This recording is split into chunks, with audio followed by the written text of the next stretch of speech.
Folks, Black Star Network is here. Hold no punches. I'm real revolutionary right now. Support this man, Black Media. He makes sure that our stories are told. Thank you for being the voice of Black America, Roland. Stay black. I love y'all. All momentum we have now, we have to keep this going. The video looks phenomenal. See, this difference between Black Star Network and Black-owned media and something like CNN. You can't be Black-owned media and be scared. It's time to be smart. Bring your eyeballs home. You dig?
Monday, July 24, 2023, coming up on Roland Martin Unfiltered, streaming live on the Black Star Network. Carlee Russell, the black woman in Alabama who went missing for 2 days, now admits she was not kidnapped and made up the entire story. We'll tell you what her attorney released today. Staying in Alabama, Republicans there approved a new congressional district lines that, frankly, ignore and violate a Supreme Court mandate. It's now headed back to the federal court, potentially causing far-reaching consequences. We'll talk to a Democrat there in Alabama to explain what's going on and how Republicans are doing their best to diss black people. Texas A&M University President Katherine Banks, she abruptly resigned last week following the botched hiring of a black journalist to revive the university's journalism department. And the current head came up with a letter stating flat out that they doctored the letter. Wait till we break that whole thing down. Controversy clouds Florida's education system after adopting a new African-American history standard, taking students back in time to learn from the late 1800s, using rhetoric from then. We'll hear from Florida State Representative Kim Daniels, who is on the board of this board that DeSantis has created. Y'all, this fool actually says, ooh, she was just, thank God for slavery. Yeah.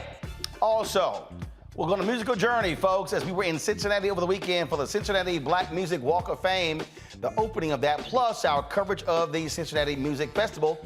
We'll hear from Jodeci. It is time to bring the funk on Roland Martin Unfiltered on the Black Star Network. Let's go.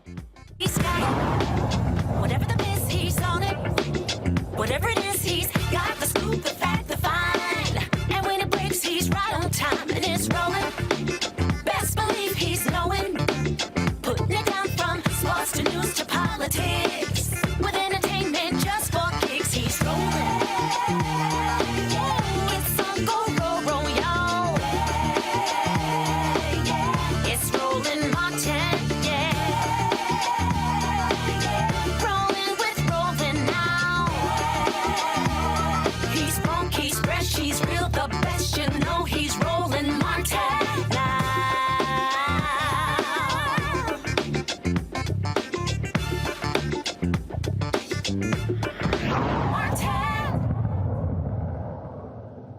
Well, white Republicans in Alabama are making it perfectly clear they really don't care about black folks. The Alabama legislature was under a court order to redraw the congressional lines in the state, and they were to draw a second black district. They were like, damn them black people. They refuse to do so.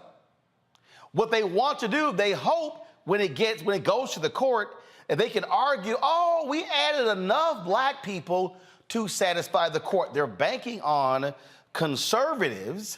They're banking on conservatives standing with them. Now here's how we got to this point. A three-judge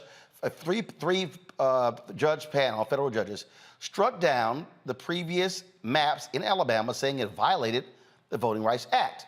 Alabama lawmakers appealed, went to the Supreme Court. Supreme Court allowed the lower court ruling to stand, which meant that their decision valid. Now, Republicans have a supermajority in Alabama. They didn't care, so they said, oh, fine, we'll go ahead and boost the percentage of black voters in a majority white second congressional district. But ain't no way in hell we gonna create a second district. There's 7 members of Congress from Alabama, 6 white, 1 black, 6 Republicans, 1 Democrat.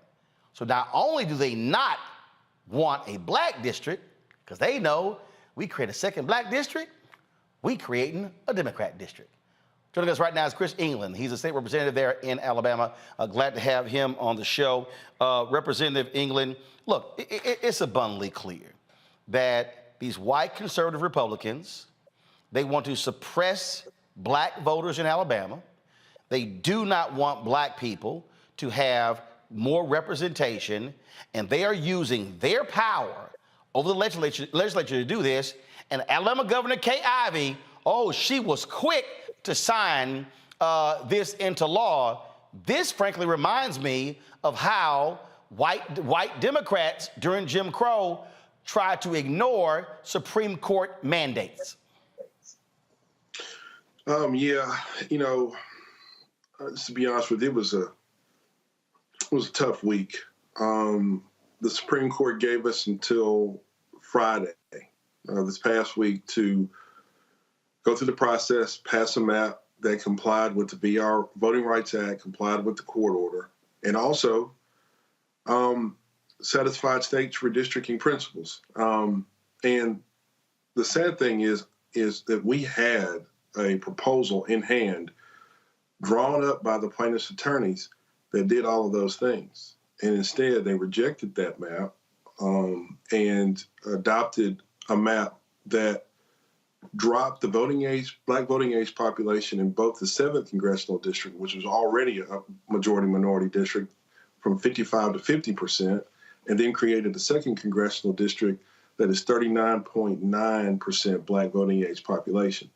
And the Supreme Court order clearly said you need to create a majority minority district or something quite close to it. And again, I'm not a math major, but 39% is not close to 50. And take it a step further, the court also said that the Black Belt in Alabama was a community of interest, and that in any new map, the Black Belt should be kept whole in an effort to satisfy the Voting Rights Act. And in the map that you see, well, the new map actually cracks the Black Belt. It takes Lowndes County out of the Black Belt, removes northern Mobile County out of it, and once again memorializes another failed argument in the map. So it lowers the black voting age population in both of the districts and takes a rejected argument the Supreme Court said is not legitimate and uses it anyway. So at this point, it's clear that the Republicans in the legislature are intent on forcing this back to the Supreme Court and hopefully getting an opportunity to remind them, we're all conservatives here. Why not take another bite at this apple and get it right this time and gut the Section 2 of the Voting Rights Act, or on the alternative, delay this for so long that we're forced to use the illegal map again. So when you talk about cracking the Black Belt, correct me if I'm wrong, they basically said, all right, we're going to take all these black people in the Black Belt and we're going to send them to 4 different districts. Well, essentially, yes. And the interesting thing apart, I don't think you'll find anybody in the state of Alabama that says that Lowndes County is not a part of the Black Belt. But in their map, Lowndes County becomes part of the 2nd congressional district to make up that 39.9% that's supposed to be an opportunity. If everybody who's watching and listening, Lowndes County is where the Black Panther Party originated. I mean, Lowndes County is the blackest part of Alabama. That's where the Freedom Party originated, yeah. And also, but when you put it into the 2nd congressional district, you marginalize it. You minimize black voters' influence over the process. But meanwhile, you also diminish the number of black voters in the 2nd congressional district. So now you're starting to, you've basically taken the order from the Supreme Court and just said, I'm not going to follow any of it at all.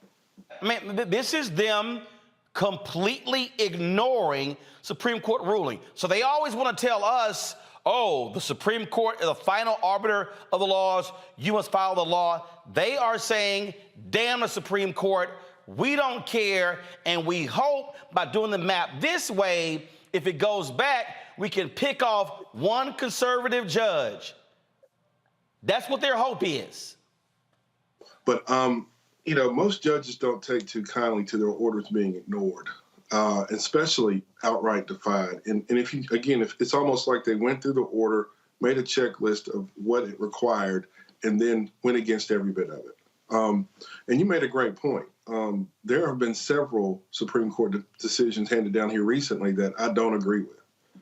But if we're supposed to be about law and order, as we've been told, Dobbs' decision or the decision recently on affirmative action and so forth, we're supposed to abide by them because, it's a Supreme Court order and it's not a matter of convenience. But my Republican colleagues essentially told me, and have essentially demonstrated to black voters in Alabama, that it's okay to openly defy and disobey an order you don't agree with.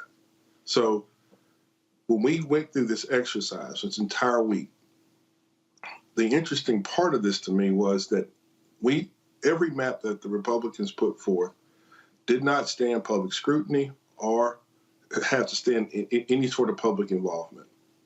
And on Friday morning, many people in the legislature saw the final map for the first time, and we voted on it. And when we voted on it, there was also a legislative findings attached to it that memorialized a number of failed arguments that the Attorney General made in the Supreme Court that were already rejected. So it became clear to all of us that the entire week really was just a ruse to set up this confrontation with the district court to push it through there and then go to the Supreme Court to once again see if they were willing to go after the Voting Rights Act.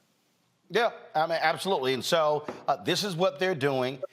And in fact, I saw a previous story that lawyers in Alabama, they were actually even trying to redefine black. They're looking for every way to minimize black voting strength and maximize white power. Well, the thing is, I think the Supreme Court was clear, especially the district court was clear in what our charge was. And we had an opportunity a once-in-a-lifetime opportunity to actually do the right thing, and without having a federal court force us to do it.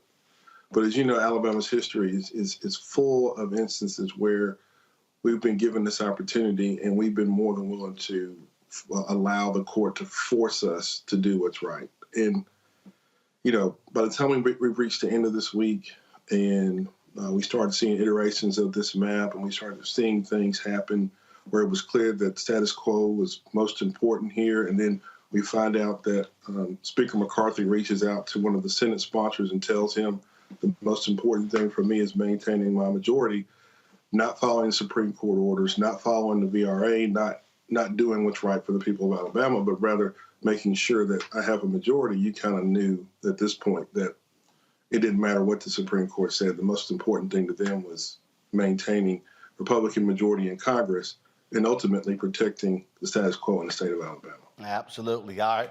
Representative England, keep putting up the good fight. We appreciate it. Thanks a lot. All right. Thank you. Folks, going to a break. We come back. I'll discuss this with my panel right here on Roland Martin Unfiltered on the Black Star Network. Back in a moment.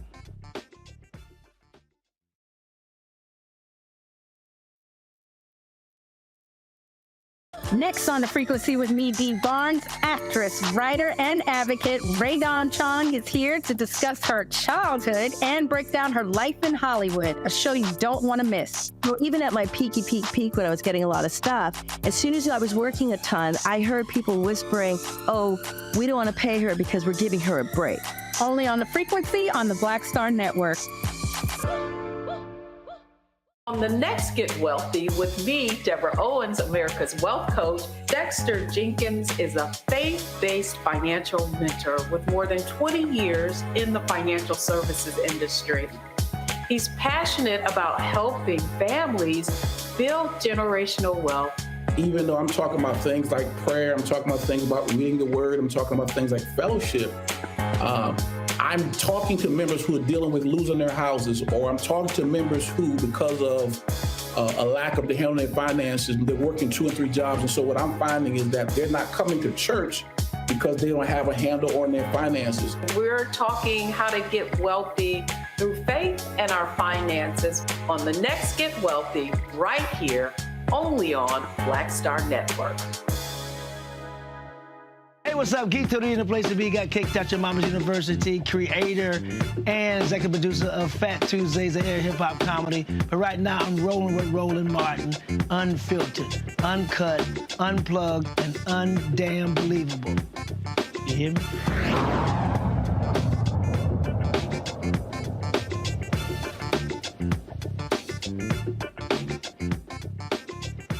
All right, folks, let me bring in our panel right now. We got lots to talk about here with them. We have, of course, Renita Shannon, former Georgia State Representative. Glad to have you on the show. Also, we have Makongo Dabinga, professorial lecturer, School of International Service at American University, joining us from D.C.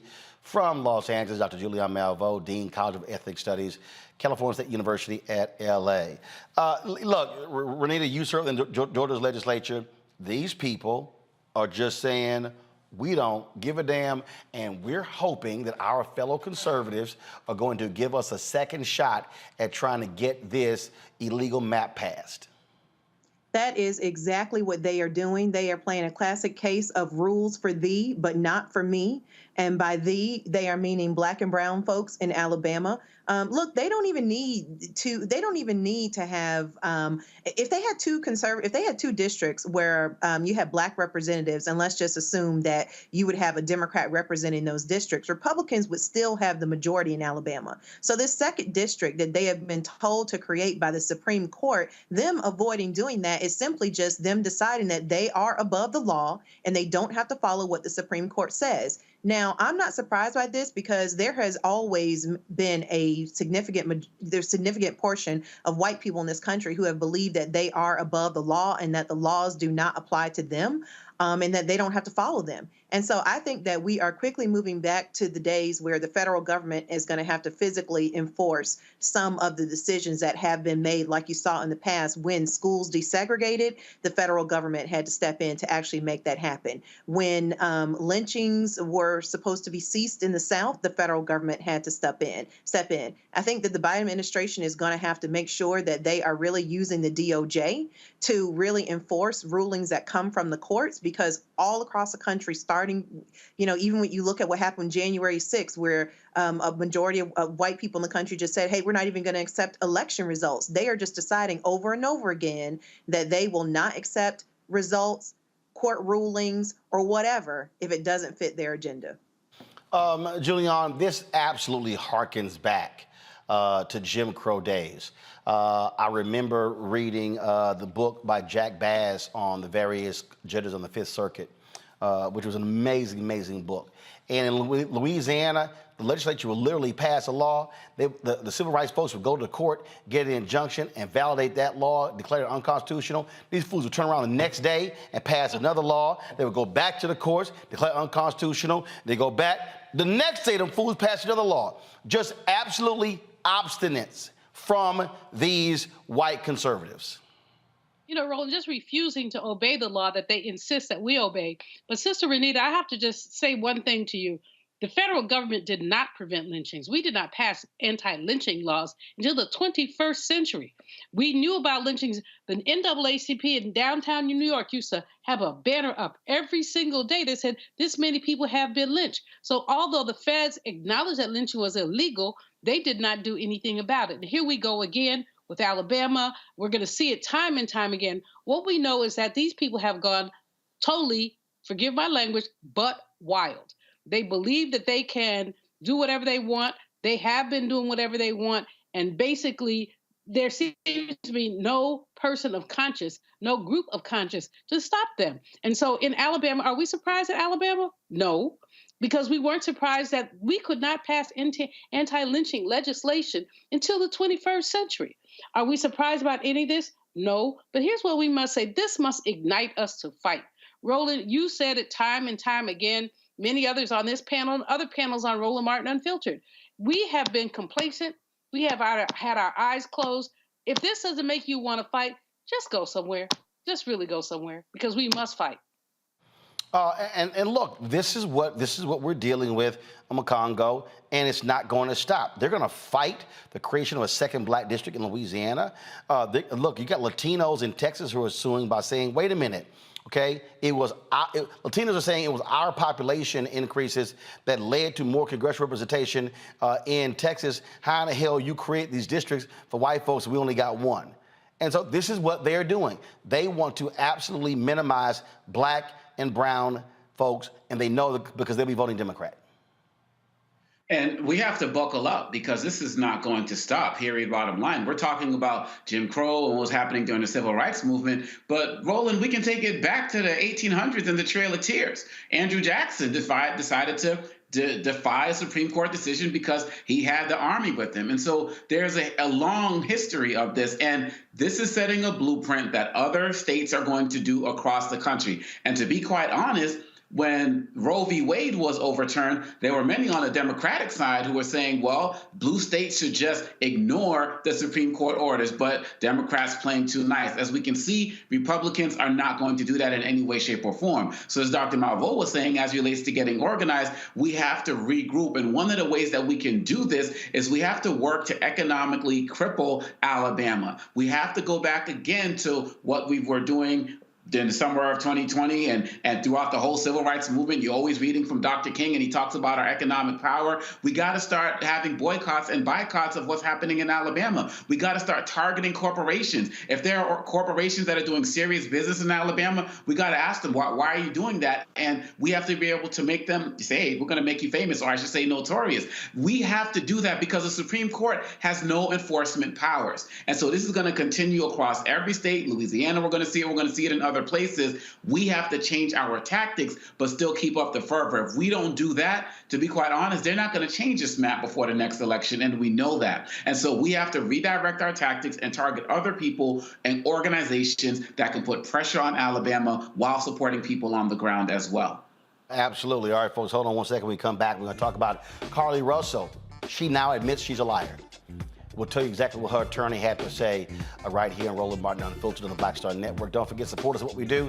Download the Black Star Network app. Apple phone, Android phone, Apple TV, Android TV, Roku, Amazon Fire TV, Xbox One, Samsung Smart TV. Also, join our Bring the Funk fan club. Send your check and money order to P.O. Box 57196, Washington, D.C. 20037-0196. Cash App, $RM Unfiltered. PayPal, R Martin Unfiltered. Venmo is RM Unfiltered. Zelle, Roland at RolandSMartin.com. Roland at RolandMartinUnfiltered.com.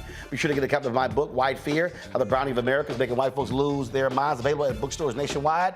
Download your copy on Audible. Also, don't forget, we're now can be seen on Plex TV. Folks, you want to see our 24-hour streaming channel, simply search for Black Star Network. Click, we're on the live TV, news and opinion. And of course, you can see us on Amazon News as well. Go to Amazon Fire and go to Amazon News, and you can check us out there, folks. And so we're building, and getting bigger and better every single day. All right, folks, going to a break. I'll be right back.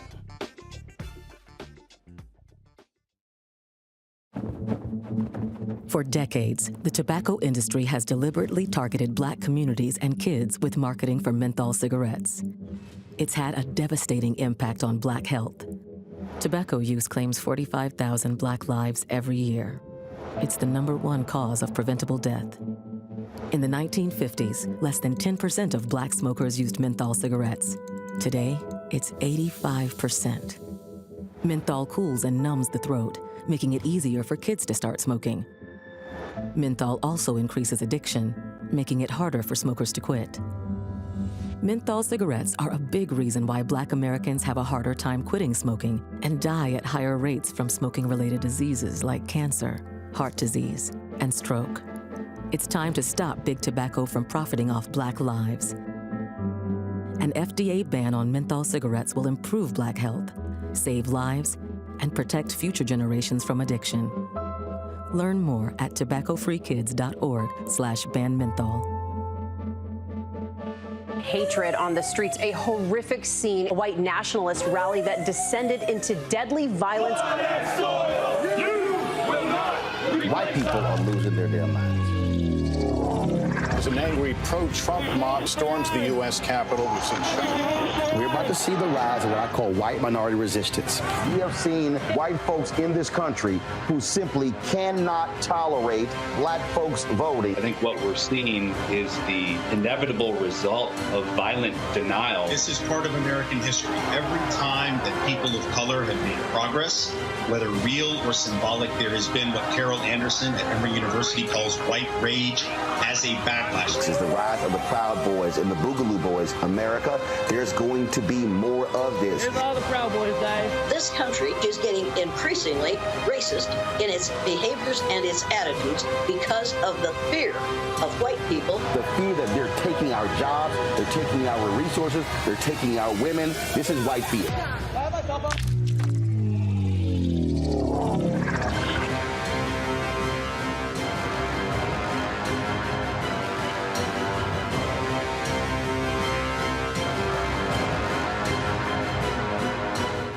is John Murray, the executive producer of the new Sherry Shepherd Talk Show. You're watching Roland Martin Unfiltered.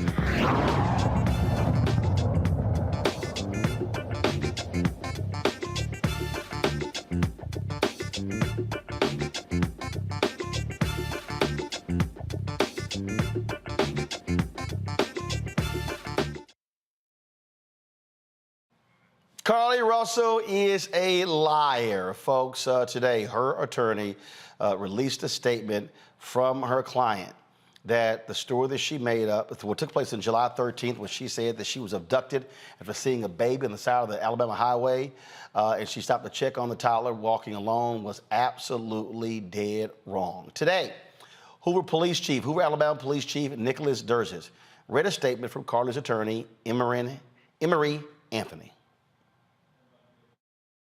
Last Wednesday, July 19th, we held a press conference and provided you with the facts of the Carlee Russell disappearance. We told you the investigation was ongoing, and we helped you determine where Carlee was within the 49 hours of her disappearance. Today, I've talked to and received a statement from Mr. Emory Anthony, attorney for Carlee Russell.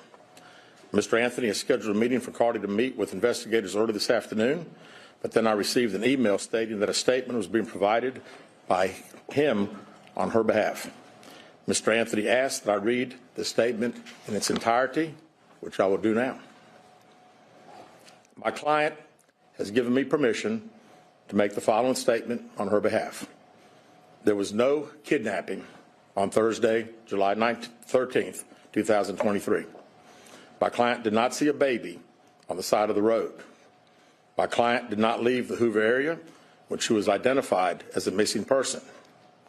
My client did not have any help in this incident, but this was a single act done by herself. My client was not with anyone or at any hotel with anyone during the time she was missing. My client apologizes for her actions to this community, the volunteers who were searching for her, to the Hoover Police Department and other agencies as well, as to her friends and family. We ask for your prayers for Carlee as she addresses her issues and attempts to move forward, understanding that she made a mistake in this matter. Carlee, again, ask for your forgiveness and prayers. We have a meeting scheduled with Mr. Anthony to further discuss this case.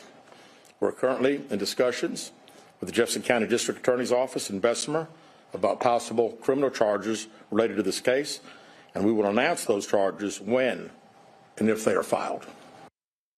I'll say this here, Julian. Folks who have been ripping her and criticizing her, she's earned it. She's earned it. And at the same time, let's make it clear how this is not unusual. This has happened with white women. It's happened with other people. Because she's an African-American woman, two things are on the line. Number one, the next time a sister goes missing, there are going to be those who say, what about her? But they never say that about white people. And so we need to raise that. I'm not making any excuses for her. She's earned every piece of criticism that she deserves. One wants to know why one did that. But we have an answer: mental bloody illness. And guess what? When a white man shoots up a supermarket, they say mental illness. So this black woman pulled some hoax. It's horrible. I'd love for you to have an interview with her at some point, Roland, to find out what was going on in her mind. But let's be clear. We are living in a narcissistic age where everybody wants attention. She wanted attention. She pulled this stunt off. And she got many, many, many of us praying for her, thinking about her, funding the GoFundMes. Send the people that GoFundMe money back, please. Just send the people their money back. But in any case, what we know is that this happens. It's not unusual. Remember the missing white women, the Monterey Bride? I could give you 20, 30, 40, 50 cases, and nobody stopped and said no more the next time a white person was missing. So while I abhor what this young sister has done, and if I had 5 minutes with her, it wouldn't turn out right, what I also would like to say is this is not unusual. Let's not make this a black thing. This is a narcissistic indication of the society we live in. Congo? I really think at the end of the day, Joe Madison talks about how in society we maximize the minimum and minimize the maximum. We cannot take this one example and have people say, well, what happened with the next Black woman? She might be lying, like Dr. Malvo said. So this is actually a challenge to all of us in America, white America and everyone else. The energy and fervor that so many people put towards this case, put it towards the next case. Put it towards the cases that we're talking about here on the Black Star Network every week with Black and Missing. Because really, at the end of the day, if we really want to have this community where we actually do value each other, you can't just have one performative experience where you say, hey, I was there, and then you just go back to your room when the next case happens. We deserve to be treated just like everybody else, and though this situation is tragic and she needs to face full consequences, at the end of the day, like Dr. Malvo said, this is one person. So people can't just throw your hands up and say, oh, we tried. We got to do this every day if you fully support Black humanity. Renita? Yes. So this, as Dr. Malville said, and Dr. and Amakongo, also said, this has happened before. We've seen recently in 2016, Sherry Papini, a white woman, did this, and she, pretended to be kidnapped, staged an elaborate hoax, and was hanging out with her boyfriend until she later admitted that none of it happened. So, anybody who is willing to use what happened with Carlee as a reason to not believe Black women in the future are people who were already looking for a reason to not believe Black women when it comes to them talking about what has happened to them. She clearly has got some issues that she had before she staged her own kidnapping, and those are things that she needs to get worked out. My heart goes out to her parents and her family and her friends who were worried about her and who had nothing to do with this, because they also have been traumatized. But it is important that the same energy that we put into hoping and praying and looking for Carlee, we put that every single time that we hear about Black women going missing. One of the sites got a number of donations. People, I think it was like $63,000 in the wake of this, and then they announced that they were not going to be returning the money. What do you think about the Amakongo? I think that's going to lead to some other type of legal action. How do you not return the money? Those types of actions makes me really wonder if she did this all on her own.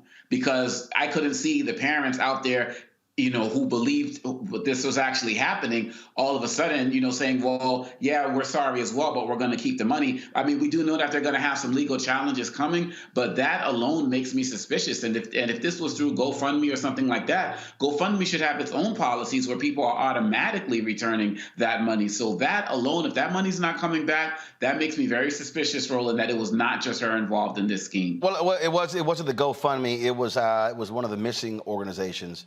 People, I think, I'll try to pull it up. I saw that particular story, so I'm like, okay, all right, we'll see. Renita, what do you think about that?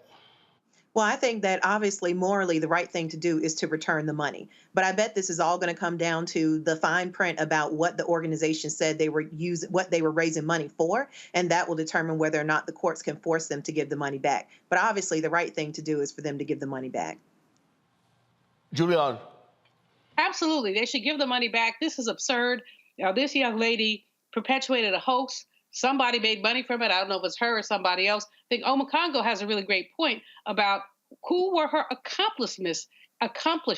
Okay, my tongue is tired. Accomplices in this nonsense. Who were the people who put up the GoFundMe page or the whatever page it was? But at the end of the day, I do not subscribe with the notion that all Black people are responsible for one Black person. So I remember back in the day. Hell no, absolutely not. Back in the end of the day when something happened, first thing my grandmother used to say, something outrageous happened, were they colored? And she would behave like, this is a blight on the whole race. I don't believe in that. But what I do believe is that there are white people who cherry pick our experiences and our pain and decide, okay, we're not going to pay attention anymore. As Renita said, meanwhile, back in the late 90s, early 2000s, about once a month, some white girl went missing. Either she was hiding from her husband, she was hanging out with her boyfriend, or she just needed a narcissistic fix. So let's not let this be representative of all Black women. Let's continue rolling the Black and Missing series because these folks are missing. And let's give all this sister both compassion, but also shade because what she did was horrible. No, absolutely, absolutely. All right, folks, got to go to a break. We come back, we're going to talk about Florida. They're African American class, their language about slavery. But wait till we show you this nutcase Florida state rep, what this holy roller actually said in a church. She may need to see a psychiatrist. You're watching Roland Martin Unfiltered on the Black Star Network. I'm Dr. Greg Carr, and coming up on the next Black Table, thinking about the Black freedom movement in a global way. Dr. John Monroe joins us to discuss his book, The Anti-Colonial Front, which maps the social justice movement in the United States and its impact internationally, from Asia to Africa, and how movements like anti-communism were used to slow down racial equality, like critical race theory today. Critical race theory today, communism back then, that's essentially mobilized to shut down any challenges to a given system of power. Connecting the civil rights movement to colonialism on the next Black Table, exclusively here on the Black Star Network. On the next Get Wealthy with me, Deborah Owens, America's Wealth Coach, Dexter Jenkins is a faith-based financial mentor with more than 20 years in the financial services industry. He's passionate about helping families build generational wealth. Even though I'm talking about things like prayer, I'm talking about things about reading the word, I'm talking about things like fellowship, I'm talking to members who are dealing with losing their houses, or I'm talking to members who, because of a lack of the handling their finances, they're working 2 and 3 jobs. And so what I'm finding is that they're not coming to church because they don't have a handle on their finances. We're talking how to get wealthy through faith and our finances on the next Get Wealthy right here, only on Black Star Network. Hey, what's up? It's Sammy Roman. Hey, it's John Murray, the executive producer of the new Sherry Shepherd Talk Show. It's me, Sherry Shepherd, and you know what you're watching, Roland Martin Unfiltered.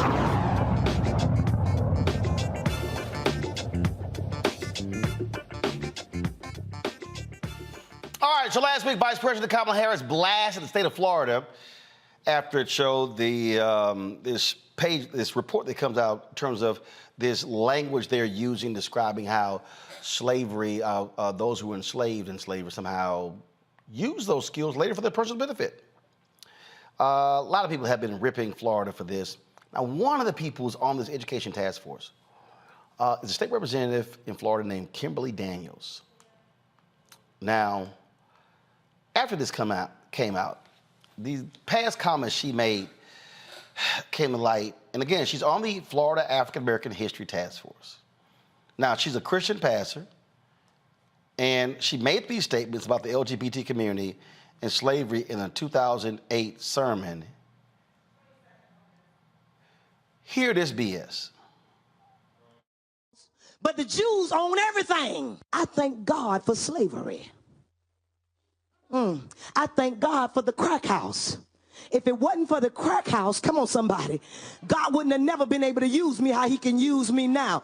And if it wasn't for slavery, I might be somewhere in Africa worshiping a tree.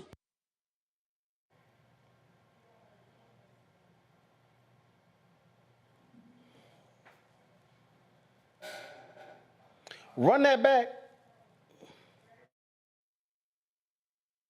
And talk about the Holocaust, but the Jews own everything. I thank God for slavery. I thank God for the crack house. If it wasn't for the crack house, come on somebody, God wouldn't have never been able to use me how he can use me now. And if it wasn't for slavery, I might be somewhere in Africa worshiping a tree.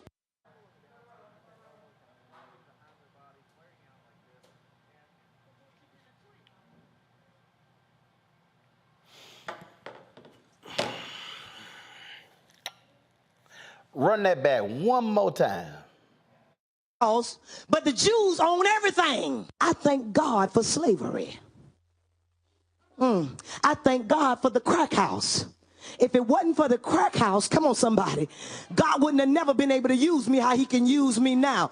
And if it wasn't for slavery, I might be somewhere in Africa worshiping a tree.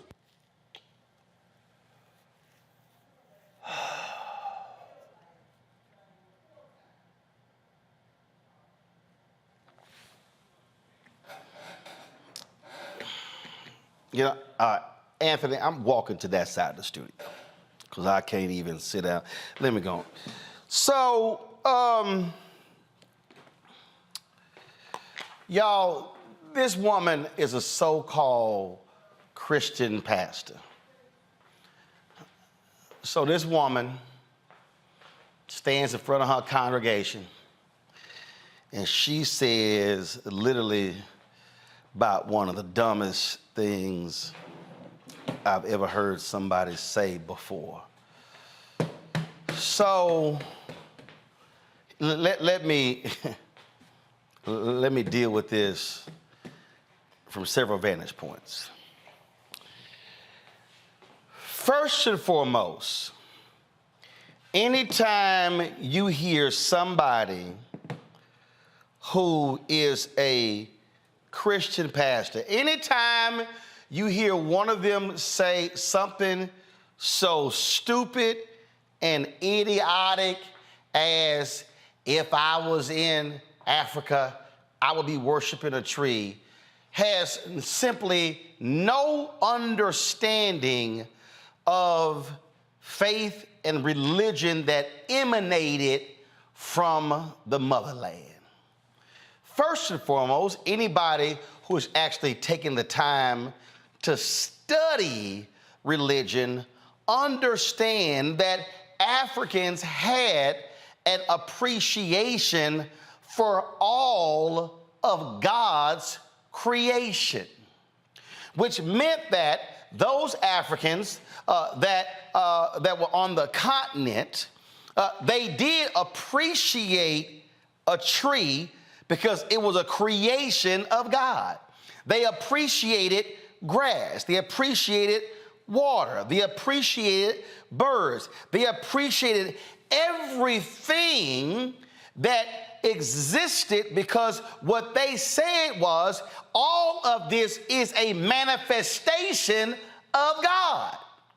Now, if you are a so-called preacher, Kim Daniels, then clearly you have no understanding of that, because winds, sky, water, all of this, when one is reading Genesis, understands what God created.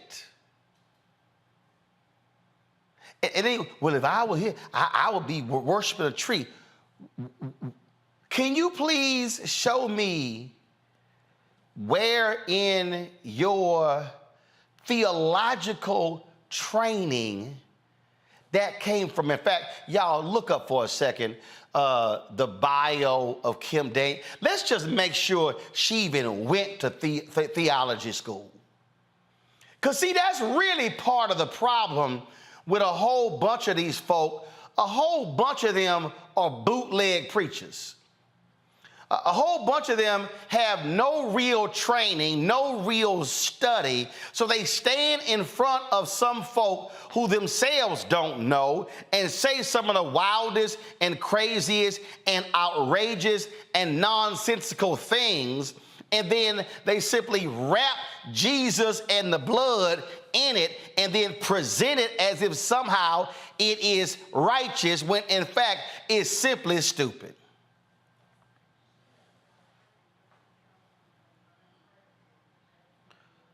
So, okay, so she has a doctorate in what?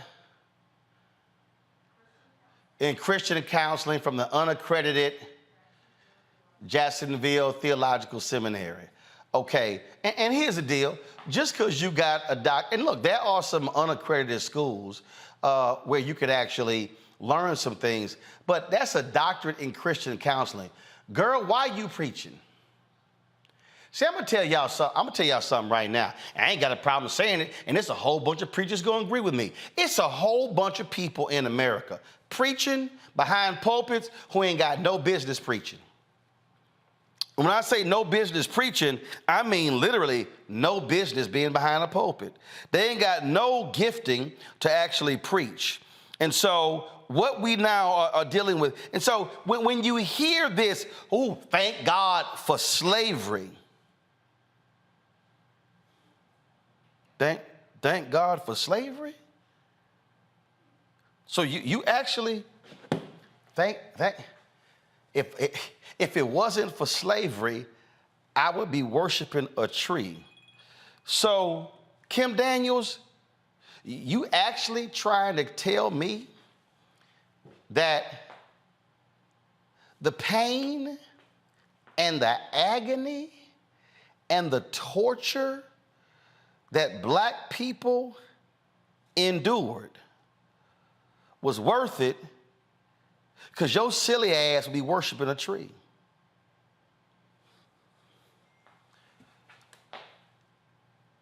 This is the same white Christianity that was used to justify slavery. These are the same. See, we ain't talking John Brown Christians. No. We're talking hate-filled, racist murderers who use the name of Jesus to justify their actions.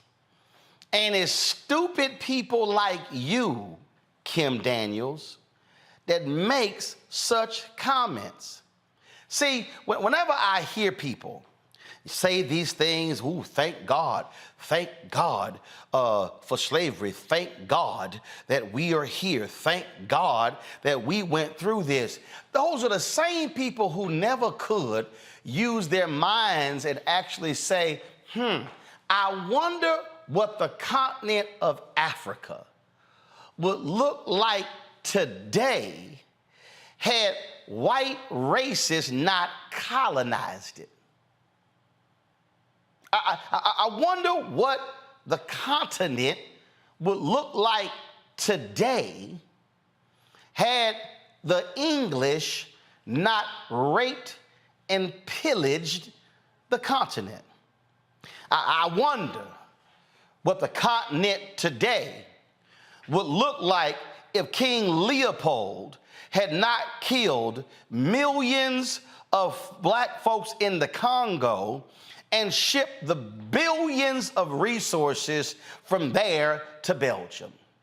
I wonder what the continent would look like had there not been the Berlin Conference, when these same white folks sat together in the 1800s and then said, we are going to now split up the continent of Africa, and y'all get this piece, and y'all get this piece, and y'all get this piece, and then we are going to rule and control the largest continent in the world, and we are going to again strip it of its billions and trillions of dollars of assets. I wonder what the world would look like in 2023. Would you have had the wars? Would you have had the degradation? Would you have had the killing? Would you have had any of that? Because see, Kim, if you are a real Christian, Kim, you would not have been so stupid and idiotic in making that comment, because Kim had real Christians believed in Jesus, they would have been abolitionists and never allowed the institution of slavery to be created in this country. But we also know that it was the institution of slavery that provided the economic resources for 13 colonies to be able to survive, because were it not for the enslaved people of African descent, yo silly dumbass, the 13 colonies likely would have perished. So you were talking about, well, thank God for slavery, or I would have been worshiping a tree. Well, hell, baby, without slavery, The question is, would this country even exist in its present form? And anybody examining the record could recognize that if it wasn't for free labor for 243 years, and then another 10 to 12 years of Reconstruction, and then essentially free labor for 92 years of Jim Crow, essentially from 1619 to 1970, and I can tack on the last 53 years, America would not be America were it not for enslaved people. So I would hope that if you are a parishioner of Kim Daniels, you would have jumped up and walked the hell out when that fool made that comment. Because one, it is historically inaccurate. She clearly could not offer any proper exegesis of the text, because what she said was simply biblically unsound and theologically inept. And this is the person who Ron DeSantis put on this task force.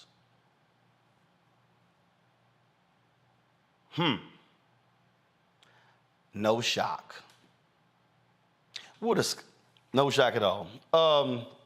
Let me go to panel. Omakongo, your thoughts on this fool? Wow, where to start? This is why I wrote the book Lies About Black People, because, so many times we as Black people ourselves believe the lies about our own inferiority. When we talk about African societies, we have to understand that the concept of the Holy Trinity came from Africa. The Greek names were Isis, Osiris, and Horus, but they were also known as Oser, Set, and Heru. That's where the original cross came from the Egyptian Ankh. When I was in undergrad at Georgetown, my final paper was on the religious and linguistic similarities between ancient Africans and contemporary traditional Africans. So this idea that Africans didn't have monotheistic gods and beliefs is just complete fallacy. My dad, who was a reverend, got his PhD from Harvard Divinity School and wrote the paper in the 70s that fundamentally transformed the school that led to the hiring of the first Black dean. And at Harvard Divinity School, he talked often about African spiritual and religious beliefs. So the facts are clear. And so that's that aspect of it. Now coming to her current ignorance, the fact of the matter is that she is, and she's billed as a Democrat, so people can say that his committee now is bipartisan. This is a woman who's part of this educational committee that I can't find any other educators on of the 6 new people who were placed on this committee. And so the other ones who were placed on it are more extreme than she is. One of these guys who wasn't an educator was like the head of the Florida lottery. So these are the people, the Black faces that Ron DeSantis is putting in front of people to say that I got Black people working on this. I got Black people doing this. And if they are saying this, then there can't be a problem with it. If they are saying that people benefited from slavery, then there can't be a problem with it. The fact of the matter is we didn't learn skills here being enslaved. We already had the skills, which is why they brought us here in the first place. So at the end of the day, what DeSantis is doing is evil, it's scary, and throughout history, as we all know on this panel, they can always find Black faces to support their ignorance and destruction of Black culture, and she's the latest and most embarrassing example of it. The thing here, Renita, that really trips me out. Again, when we're talking about a task force on education, a task force that dealing with African-American history, I don't understand this desire to have folk who literally have no expertise, no knowledge in any of this. She's a graduate of Florida State University, where she obtained a bachelor's degree in criminology, master's degree in Christian education, and doctorate in Christian counseling from Jacksonville Theological Seminary. Okay, all right? So you go through all of this. Why are you on a task force dealing with education? Oh, I absolutely understand it. She is not on the task force because of her background or her credentials. She is on the task force because she is willing to advance white supremacy. She is willing to say what they want her to say and to be a cover for what Florida is doing. And not only Florida, but other states as well have changed the way curriculum looks. And so that's what her qualification is, that she's willing to go along with the foolishness and actually justify the foolishness. You know, not only is she using Christianity to advance white supremacy, but she's also using Christianity to justify anti-Blackness. I took her comments around she would still be in Africa worshiping a tree really to promote and endorse stereotypes about African people. That's the way I took it. I understand that, you know, a few others were saying that she was critiquing African religion, but I think that she is really just somebody who endorses and promotes stereotypes about African people, which, you know, many people are working to undo these harmful stereotypes that Americans in particular have really held about what it's like to live in Africa, Africans, and African history. So she's got the most important credential that they want her to have, which is willing to endorse and go along and promote the foolishness. Because, again, anybody, Julian, who, again, has studied will realize there is a difference between, first of all, let's be perfectly clear. If we're talking about Jesus and the ministry of Jesus, Jesus and the ministry of Jesus, it was not called Christianity. Anybody understands that? Peter was deemed in many ways, the first pope of the Catholic Church. Christianity was a creation after Jesus was killed. And so if we're talking about, Julian, the Word of God and operating in the vein of Jesus, you actually, let me be real clear to all the folk out there who be like, ooh, you're married to a preacher and you got Christian books. Let me be real clear. You can be a follower of Jesus Christ and not call yourself a Christian. Because again, Jesus never called himself a Christian. That was created afterwards. And so when she's talking about, in terms of, well, if I was in Africa, I'll be worshiping a tree. Well, what actually is she talking about? And what she is doing, she absolutely is playing on the ignorance of her audience, because many of these folks have never visited Africa, don't have passports, and have never actually studied, as Omakongo said, studied African religious traditions and customs. All she is throwing out is, essentially, these just some crazy voodoo people. And you know what? I come from crazy voodoo people. Look at my name, Malvo. Marie Laveau was a distant relative of mine. That means don't mess with me, y'all.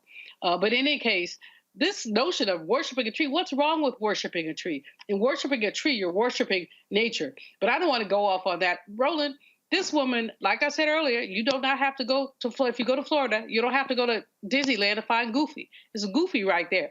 That woman is crazy. And here's the problem, though. The University of Florida has an excellent African American Studies department.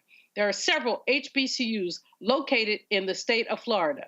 Ron DeSantis, whatever he is, had to go and scrape the bottom of the barrel to find this papal spouting, nonsensical, ignorant woman who basically attempts to reduce Black culture and Black religion to worshiping a tree. She would want to find a tree to worship at, among other things. She might want to find whoever restores people who lost their good sense to it. She may need a little holy water and a little voodoo as well to restore her to where she needs to be. But that's a side point. The big point is DeSantis has resources, but he chooses not to use those resources because this has never been about education. This has been about him using Black people as a putting ball, if you will. Forgive the golf reference, but I'm not sure what to say. But using us to make inroads into the presidential race. He is basically pipping off of the orange man's racism to say, we won't teach right, we won't teach right, we won't teach right. The worst thing, I mean, I haven't read the whole thing, but the whole notion that people benefit from enslavement, yeah, who? All of the United States. But even more than that, these were things they could use in later life. How many states outlawed the use of our tools? So you might have been a blacksmith in enslavement, but if you moved to the wrong county or community where there was a white blacksmith, you could be taken out. Your tools could be taken from you. So this is just nonsense, but we know it's nonsense. The question is not that it's nonsense, is what do we do about this nonsense? Because it is nonsense, but it's a nonsense that is a currency of the day. Oh, absolutely. And I just need people to just really understand what we're dealing with here. And so I'm looking here because you have different folks out there who have been posting about this. Again, you have a black member of this board, of this task force, who is highly critical of Vice President Kamala Harris by condemning what she said that she is absolutely wrong for what she said, saying she did not study any of this. She did not read any of these particular, the particulars. We're talking about 191 pages of this, but overall, like, you can get caught up in this whole back and forth over this and that and here. But the most important thing that I need people to understand is that what you are seeing, and I'm gonna deal with this last round of comments from our panel before we go to the break.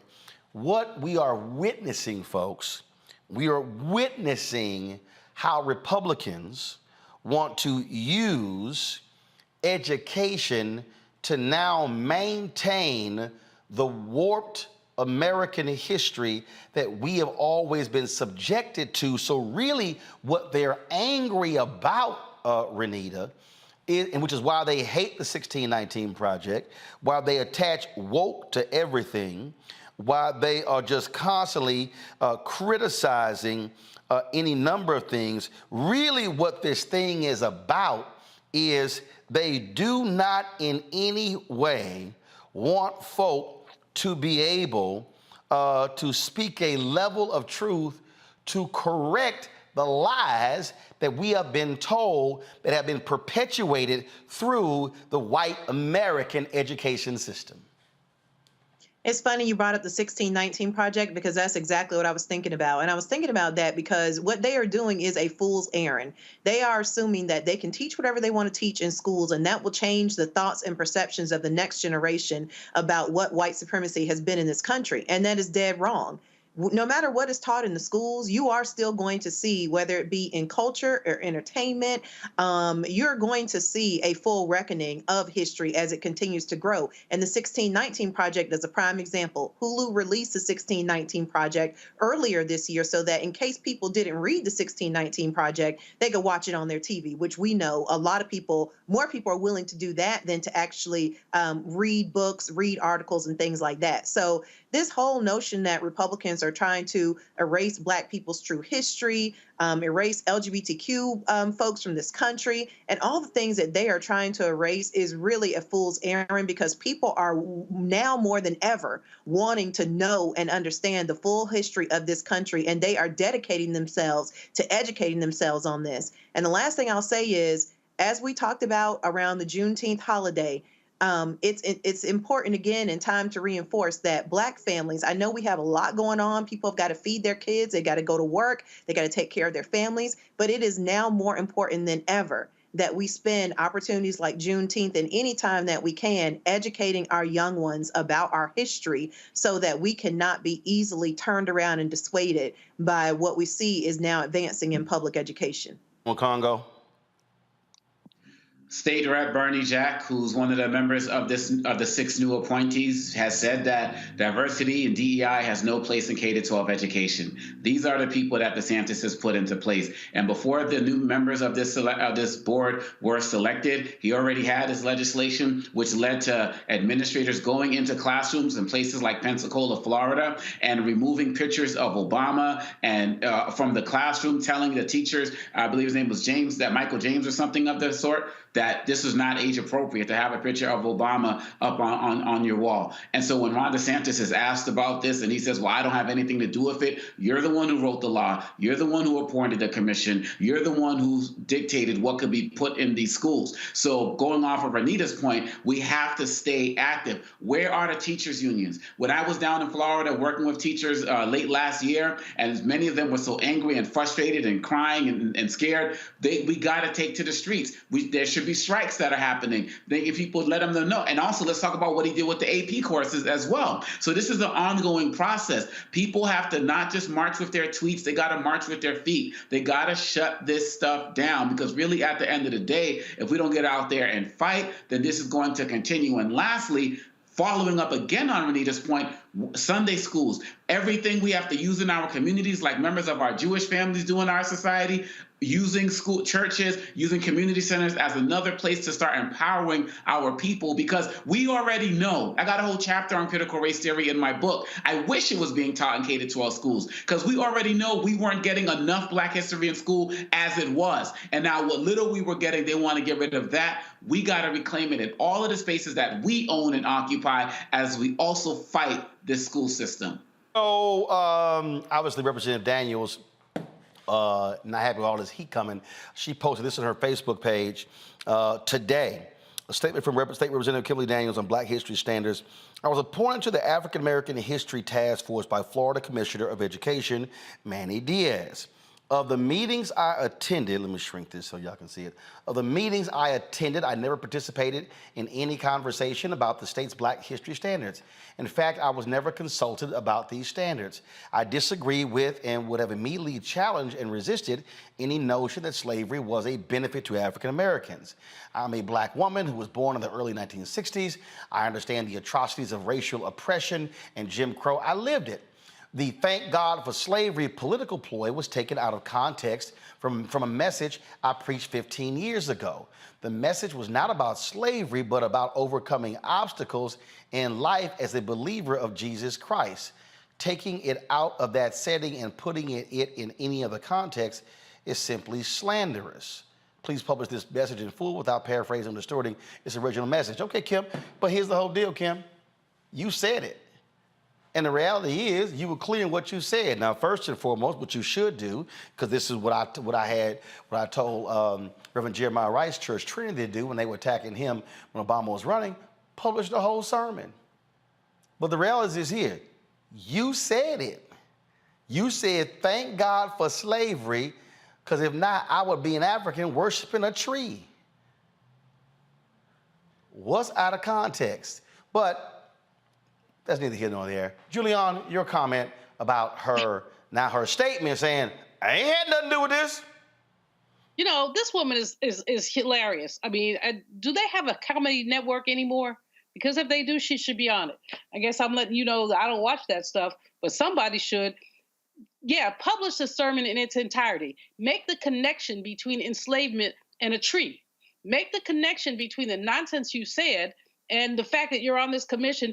If you had been there, you would have said something. Well, you haven't said anything, lady. You haven't said a thing. You've allowed this nonsense about our people to go down, and you have basically implicitly endorsed that DeSatan man who said that there were some benefits to enslavement. So she has nothing to say. And then to have the temerity to publish at the bottom of her stupid statement, don't take it out of context. Lady, you are out of context. There is no context for the kind of ignorance that you've been espouting. No context for you being on that commission. You say you're a Black woman born in the early 60s. Okay, I'm a Black woman born in the early 50s. All right? And let me make it clear to you, whatever you went through, you did not incorporate it. You were sitting here basically co-signing the devil under the rubric of the Lord Jesus Christ. Shame on you. And I'm not going to tell you where you're going, but you're probably going to find a lot of company there. All right, folks, got to go to a break. We'll be back. Roland.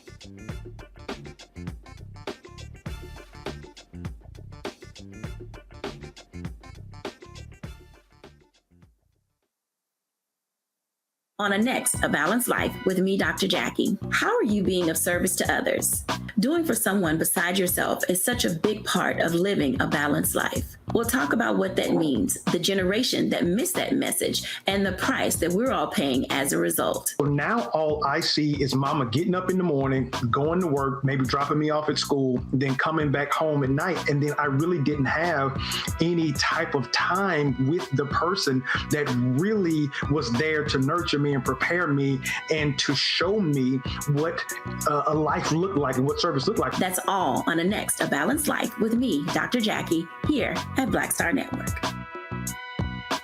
On the next Get Wealthy with me, Deborah Owens, America's Wealth Coach, financial literacy. Without it, wealth is just a pipe dream. And yet, half of our schools in this country don't even teach it to our kids. You're going to hear from a woman who's determined to change all that, not only here, but around the world. World of Money is the leading provider of immersive financial education for children ages 7 to 18. We provide 120 online and classroom hours of financial education. That's right here on Get Wealthy on Black Star Network.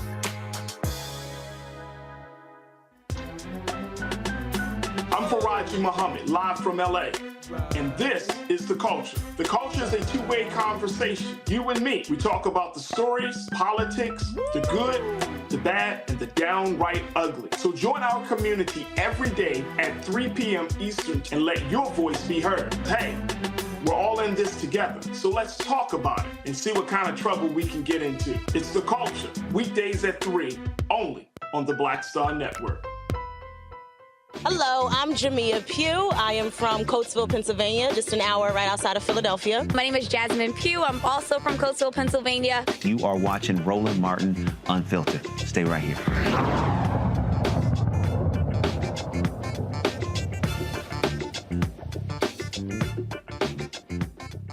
All right, before we go to our next story, Omakongo mentioned his book. Pull up the cover, please, y'all. His new book is out.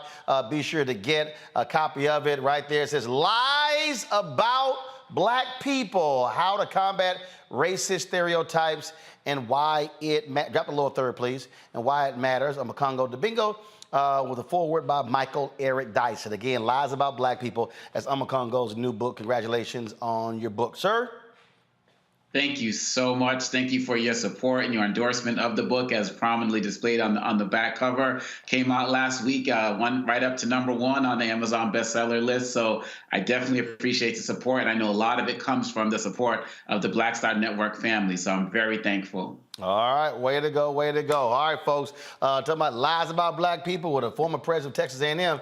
She was sure lying. She resigned last week, folks, after the faculty senate gave a resounding repudiation after she met with them and basically said all this stuff that happened to Kathleen McElroy, the black journalism professor. I didn't know. We never took down the offer. The offer still existed. I don't know where it's coming from. I wish I talked to her. It would have been great to speak with her. Y'all, I remember when it came out, I said, y'all, she lying. She lying. Well, clearly, it didn't last long. She retired immediately. A new president was named she retired, I think it was Thursday night. She quit one day after a meeting with the faculty senate. The video is available online, y'all. It really is. Speaking of Comedy Central, it's all full of, it's just a belly full of laughs. And now check this out. So this is what also I think played a huge part. And yeah, I remember what happened. So they had this big thing where they were going to hire Kathleen McElroy, Texas A&M graduate. She, of course, teaches at the University of Texas. And so she used to run that journalism department. She worked at the New York Times. And so all these people start crying and complaining. They start hearing stuff about, DEI, race, diversity. And so then the Board of Regents pretty much told the president, nix this. And so they came back. They gave her a second offer, 5-year non-tenure. Came back with a third offer, a 1-year deal. It was all so stupid. And so she told Texas Tribune. Well, the president came out and said, Texas Tribune, the article was wrong. Never asked for a retraction. And she just says all this stuff 9 days later. Check this out. This is actually from the current head of the department. He dropped this from his lawyer. Go to my iPad. Lord, Hart Blanton as to non-hiring of Kathleen McElroy. Y'all this is crazy. He heads the Texas A&M University Department of Communication and Journalism. And so he's a lawyer, says he makes the following statement in his personal capacity. He does not foresee offering further public comment on the situation, and our firm has no comment to add. This is what he dropped, Julian, Omokongo, and Renita. I am concerned that the public has been misled regarding some of the circumstances regarding the failed attempt to hire Dr. Kathleen McElroy as professor and director of the A&M journalism program. I also speak out to object to race having been considered in her treatment. These tragic events were inconsistent with the many professional, welcoming, and honest A&M faculty and administrators I know. The taxpayers, students, and regents have a right to know what happened at this publicly funded school. I initiated the recruitment of Dr. McElroy last year in recognition of her excellence as a journalist, researcher, and educator. As an added bonus, she is an A&M graduate. She applied to a job posted for a professor and director of journalism, and we followed standard administrative procedures while conducting the search. The failed effort to hire Dr. McElroy is a great loss to A&M and surely caused her great unnecessary suffering. Then President M. Katherine Banks misled the faculty senate at its July 19th meeting when she represented that the decision-making that led to the crisis was at the department level. To the contrary, President Banks injected herself into the process atypically and early on. The unusual level of scrutiny being given to the hiring of Dr. McElroy was acknowledged by one administrator to have been based, at least in part, on race. Regardless of the source of any such pressure, I understand it to be illegal for any employer, much less a public university, to subject a job candidate to stricter scrutiny due to her race or color. I was shocked to learn an earlier draft of a job offer letter for Dr. McElroy was altered and sent to her without my advance knowledge. The altered draft retained my electronic signature, but reduced the appointment from an earlier discussed multi-year term to one. On Thursday, July 21st, 2023, I shared related materials with university legal staff. I was pleased to see that the president then resigned Friday, July 22nd. Texas A&M cannot have its leaders misleading the faculty, public, or policymakers about how we conduct business. I request a full and independent investigation of these incidents be conducted lest they be repeated. Damn, Omokongo. Wow. Talk about ether. So I felt like I knew the president was just BSing from the beginning, and I'm not even as deep into this as you are, Roland. But we can see at the end of the day, when it comes down to it, these folks will throw each other under the bus rather than just fess up and recognize that they were wrong and offer this sister what she rightfully deserves. This is embarrassing, and I'm so glad, to be quite honest, that this has become such a national story. It would not have without the Black Star Network reporting this and having real journalism go into this, and not just because of your affiliation with the university, Roland, but because of your commitment to truth. And so right now we are seeing that at Texas A&M, people are going to be circling the wagons. There's probably many people calling lawyers right now to make sure that they are protected, because there's going to be a financial price to pay for this in some way, shape, or form. And I hope that this is putting other universities on blast that are following the laws and the rules of people like Governor Abbott and Governor DeSantis, because there's going to be an economic backlash in the form of many lawsuits from what's happening to our schools across this country as relates to the destruction and defunding of DEI initiatives, as well as hires that don't represent the white population. And this is just the biggest and most important story that we need to follow right now. Renita. This is a really important story, and it's important for a lot of reasons.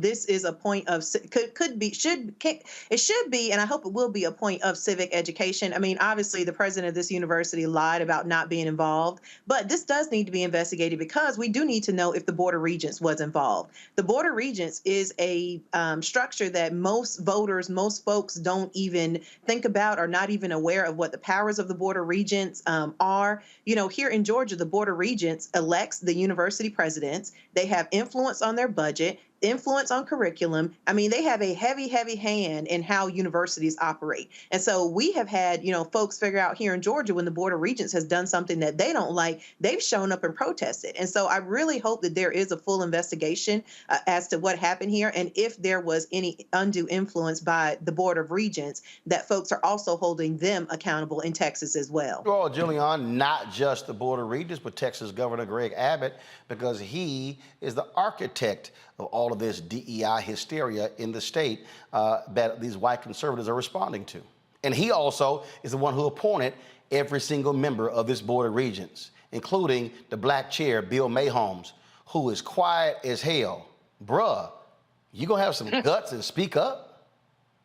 Roland, if you peel back the layers of higher education politics, the fact is that the Texas A&M could be in trouble with their accreditors, because there are strict lines that are drawn between the governor, who appoints the trustees, the board of governors, between the faculty affairs side that basically appoints faculty. And these are supposed to be strict lines. Unless someone has gone off and said, I'm going to join the KKK or something like that, the trustees should not be involved in faculty appointments. So that already raises flags for their accreditors, and the accreditors, SACS, the Southern Association of Colleges and Schools, does not look kindly on that. So that's number one. But number two, ignoring all this whole notion of what higher education hierarchy is, the other piece of this is just a sheer racism, and then the CYA nature of the memo that you just shared. This guy's like, I ain't in it. But you are in it, dude. You are in it because you allowed it to go on. If you wanted to, you should have called your president out some time ago. Don't tell me this all happened behind closed doors. In fact, there was a movement to discredit this sister, and I hope that she sues them to high heaven. But it's not just about a lawsuit. I hope, Roland, you've talked about you're not going to any more games. I won't say I find that hard to believe, but I know how much you love your alma mater. But I have not actually been to a game in 5 years. Very good. I appreciate that. But, people need to boycott. The economic revenue needs to be turned up. The athletes have enormous power here. They can pull their numbers. They can say, no, we're not doing this anymore. So people have leverage. It's not about this sister only. Of course, it's about her. She's the tip of the iceberg. But it's about the attack on Blackness. It's about the attack on Black excellence. It's about the attack on the presence of Black people in the academy. Let's not forget that it was but 50 years ago, we're going from college to college. First Black professor here, first Black professor there.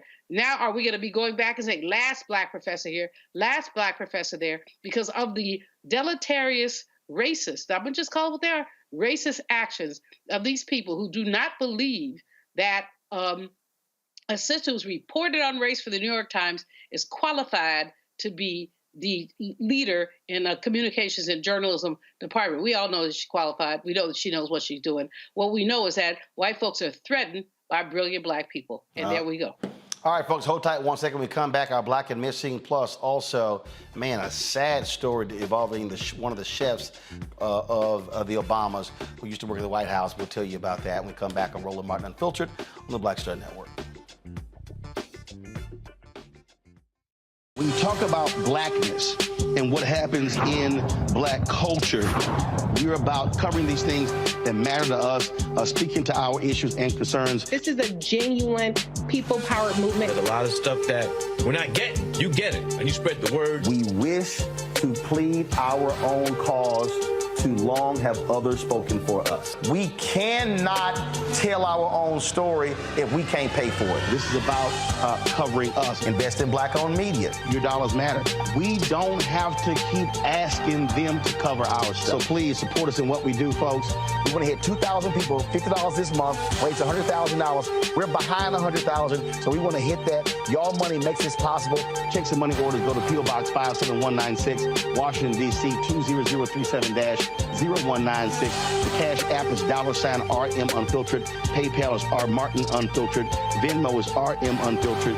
Zelle is Roland at RolandSMartin.com. I'm Faraji Muhammad, live from LA. And this is The Culture. The Culture is a two-way conversation. You and me. We talk about the stories, politics, the good, the bad, and the downright ugly. So join our community every day at 3 p.m. Eastern and let your voice be heard. Hey, we're all in this together. So let's talk about it and see what kind of trouble we can get into. It's The Culture. Weekdays at 3, only on the Black Star Network. Next on The Frequency with me, Dee Barnes, actress, writer, and advocate Raydon Chong is here to discuss her childhood and break down her life in Hollywood, a show you don't want to miss. Well, even at my peak when I was getting a lot of stuff, as soon as I was working a ton, I heard people whispering, oh, we don't want to pay her because we're giving her a break. Only on The Frequency on the Black Star Network. Me, Sherry Shepard with Sammy Roman. I'm Dr. Robin B., pharmacist and fitness coach, and you're watching Roland Martin Unfiltered.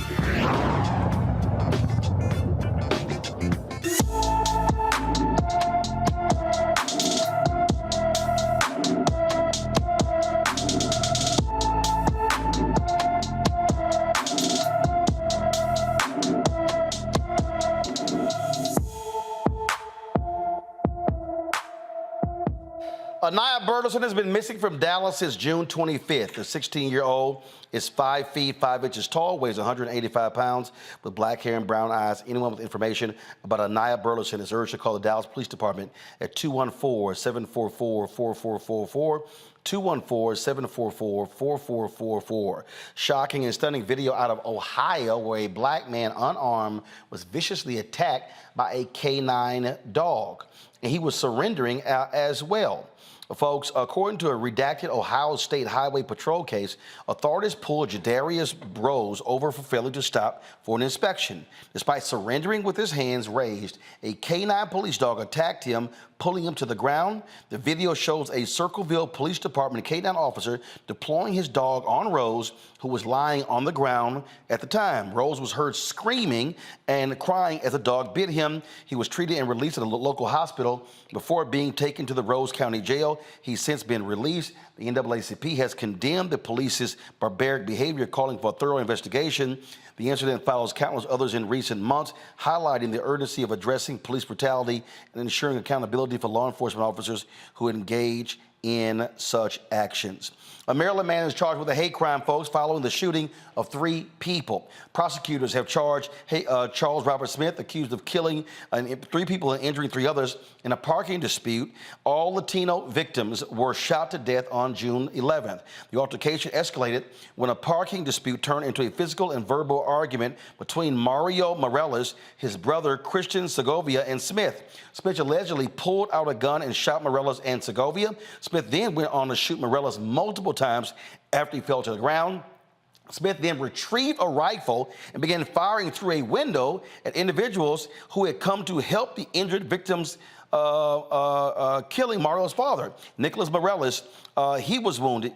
He was killed, wounding Rosalina Segovia, Paul Johnson, and Inner Canales Hernandez. Smith has been charged with first-degree murder and hate crime charges. Maryland's hate crimes law will enable prosecutors to seek harsher penalties against him. The charges carry the potential of a life sentence without the possibility of parole. Yo, that is absolutely crazy.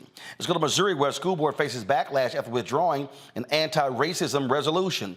In a controversial move, the Francis Howell School District, one of Missouri's largest, has a predominantly white student population with about 87%.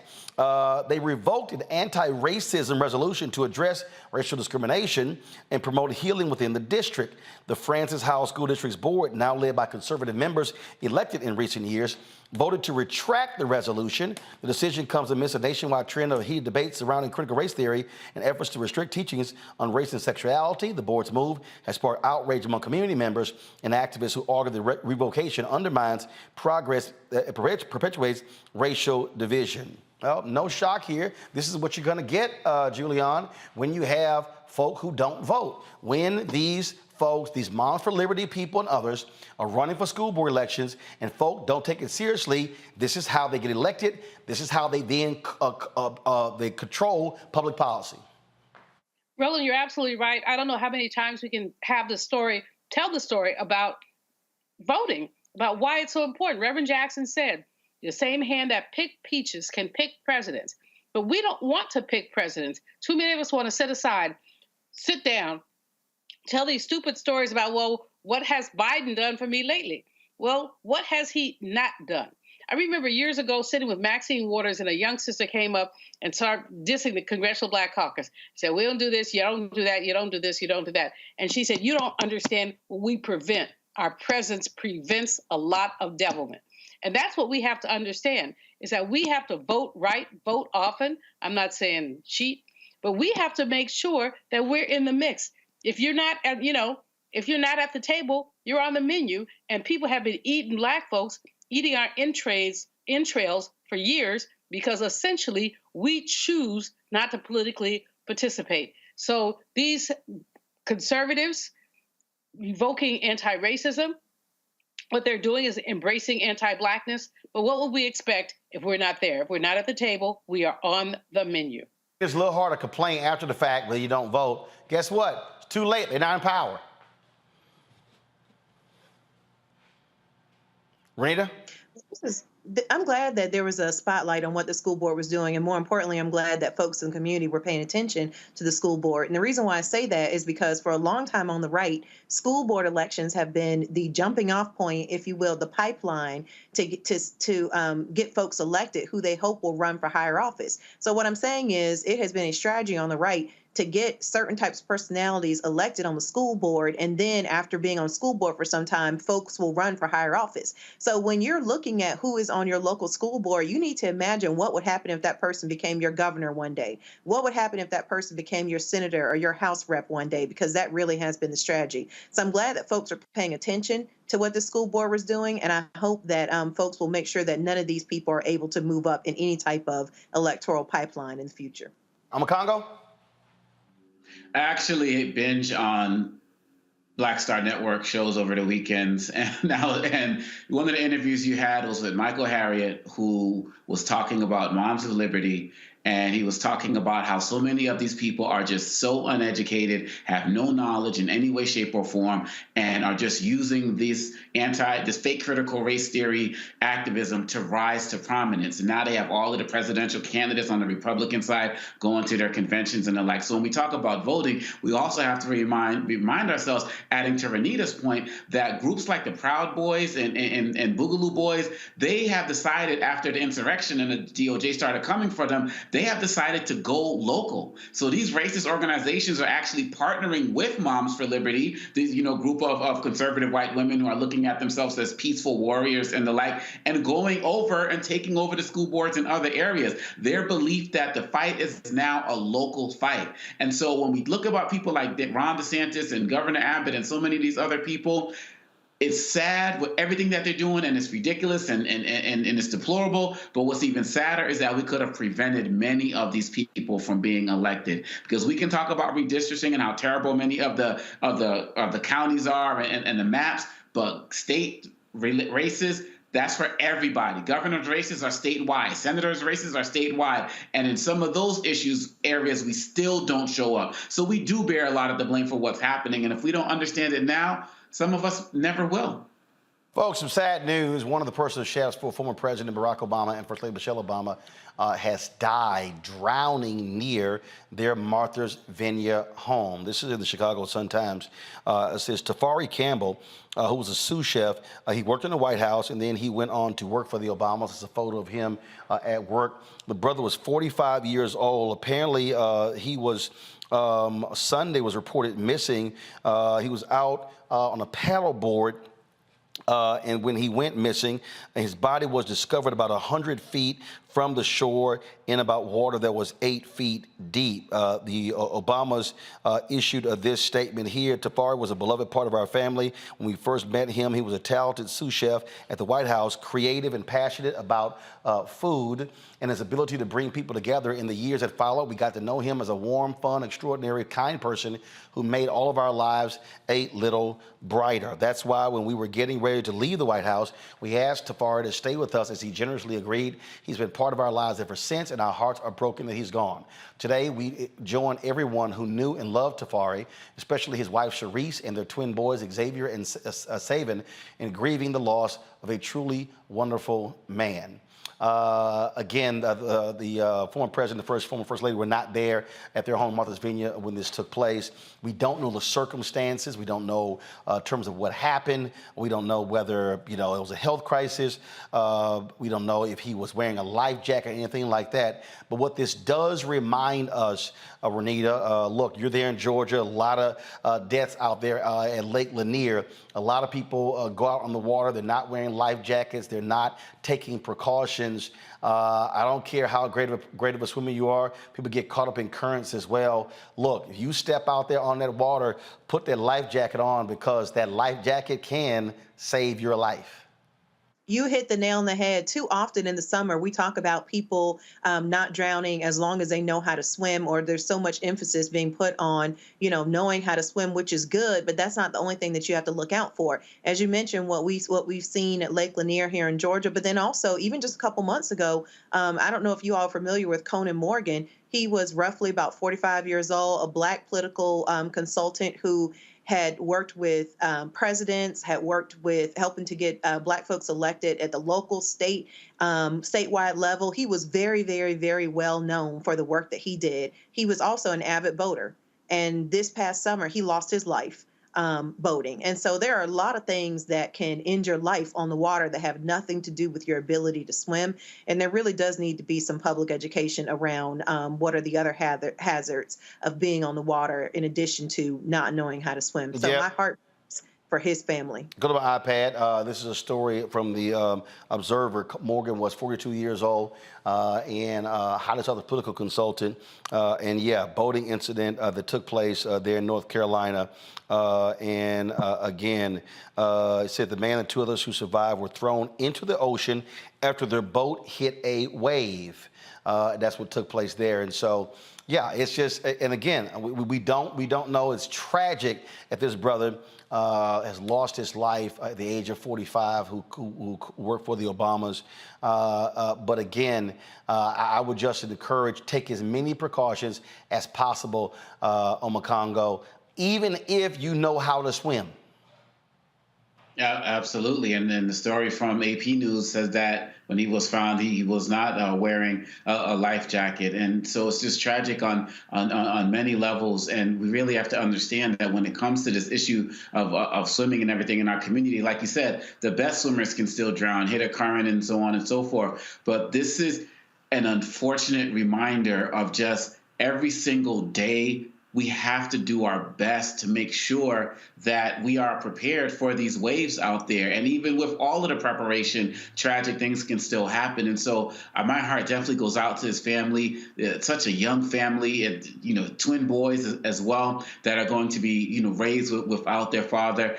And I just hope that there are experiences that can come from this that can make all of us be a little bit more safe out there. We don't know about his circumstances, but he should be here today, and it's just tragic that he's not, and just wishing his family and praying for his family. Julian? Yes, like Omokongo and Renita, I basically joined them in their sentiments for the family, and I'm very, very sorry about what happened. But I also want to say that, water safety is something that we in the Black community too often ignore. The brother was in his 40s. We have children who are drowning because we haven't done the right water safety things. It's really important for us to understand, first of all, nothing is promised. Secondly, look, guys, the ocean is a mighty, mighty force. And you might think that the ocean is still and it turns around and bucks up on you. And so, I love to be out there. I can't swim, so I'm always with a life jacket because I cannot swim. I'm real clear about that. But we need to be clear about safety. Whether you can swim or not, you can die. It's a sad story, Roland, but it's also a cautionary story. So let's take the caution and make sure that we don't lose any more Black people this way. Indeed. Renita, Omokongo, Julian, we so appreciate it. Thanks a bunch. Folks, again, show Omokongo's new book. Be sure to get your copy of the book, folks. It is Lies About Black People, How to Combat Racist Stereotypes and Why It Matters. Get the book now. Folks, thanks a lot. We're done. Now, when we come back, folks, they had the Cincinnati Black Music Walk of Fame took place on Saturday. We were there. We live streamed the event. A lot of folks being honored. The Deal, Bootsy Collins, Felipe Wynn, so many others, and again, we were there. We're going to show you when their stars were unveiled on that Walk of Fame. That's next on Roland Martin Unfiltered on the Black Star Network. Hatred on the streets, a horrific scene, a white nationalist rally that descended into deadly violence. White people are losing their damn minds. As an angry pro-Trump mob storms the U.S. Capitol, we've seen We're about to see the rise of what I call white minority resistance. We have seen white folks in this country who simply cannot tolerate black folks voting. I think what we're seeing is the inevitable result of violent denial. This is part of American history. Every time that people of color have made progress, whether real or symbolic, there has been what Carol Anderson at Emory University calls white rage as a backlash. This is the rise of the Proud Boys and the Boogaloo Boys. America, there's going to be more of this. Here's all the Proud Boys, Dave. This country is getting increasingly racist in its behaviors and its attitudes because of the fear of white people. The fear that they're taking our jobs, they're taking our resources, they're taking our women. This is white fear.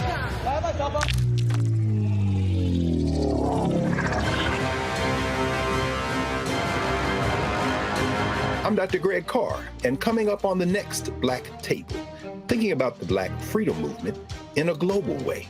Dr. John Monroe joins us to discuss his book, The Anti-Colonial Front, which maps the social justice movement in the United States and its impact internationally, from Asia to Africa, and how movements like anti-communism were used to slow down racial equality, like critical race theory today. Critical race theory today, communism back then, is essentially mobilized to shut down any challenges to a given system of power. Connecting the civil rights movement to colonialism on the next Black Table, exclusively here on the Black Star Network. Hi, I'm Jo Marie Payton, voice of Sugar Mama on Disney's Louder and Prouder Disney Plus, and I'm with Roland Martin on Unfiltered.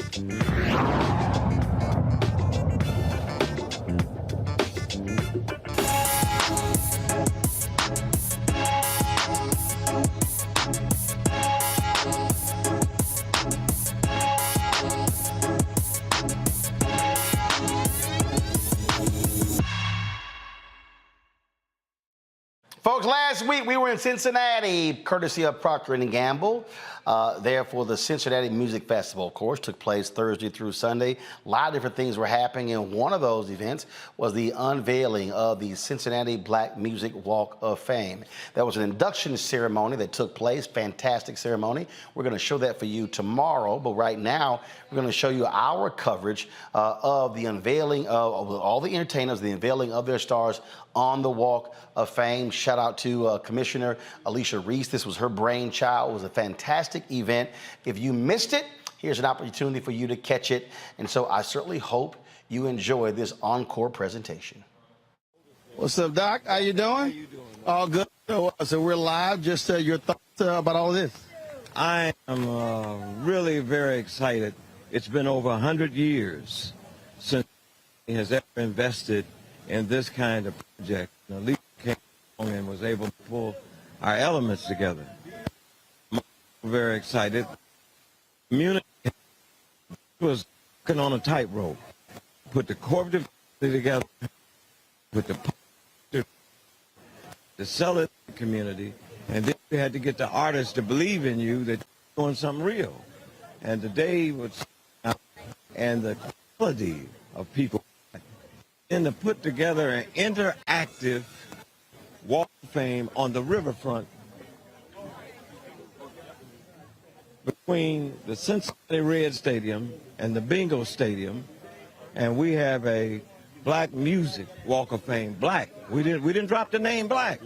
Black Music Walk of Fame is historic. All right. Y'all, this is Alicia's daddy. We call him Mr. Reese. Mr. Reese. All right, let's go. Yes, sir. So we're about to unveil this star for the deal. So come on. Here we go. Here we go. Hey, how you doing? All right. All right, here. Here we go. All right, turn this way. Yeah. Well, we live. Oh, we live. See, I use wireless. So here.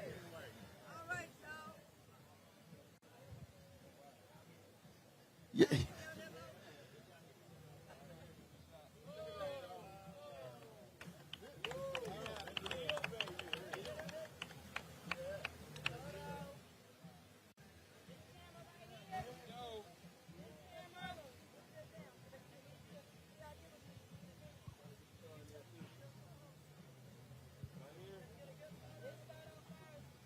So, folks, we first unveiled James Brown, and so now unveiling the deal right here.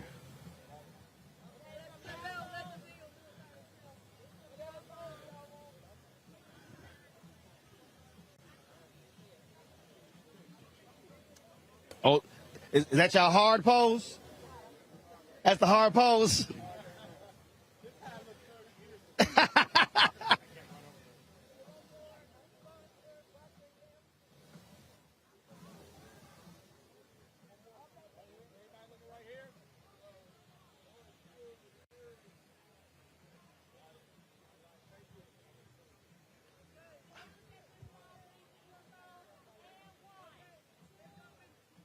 Over here.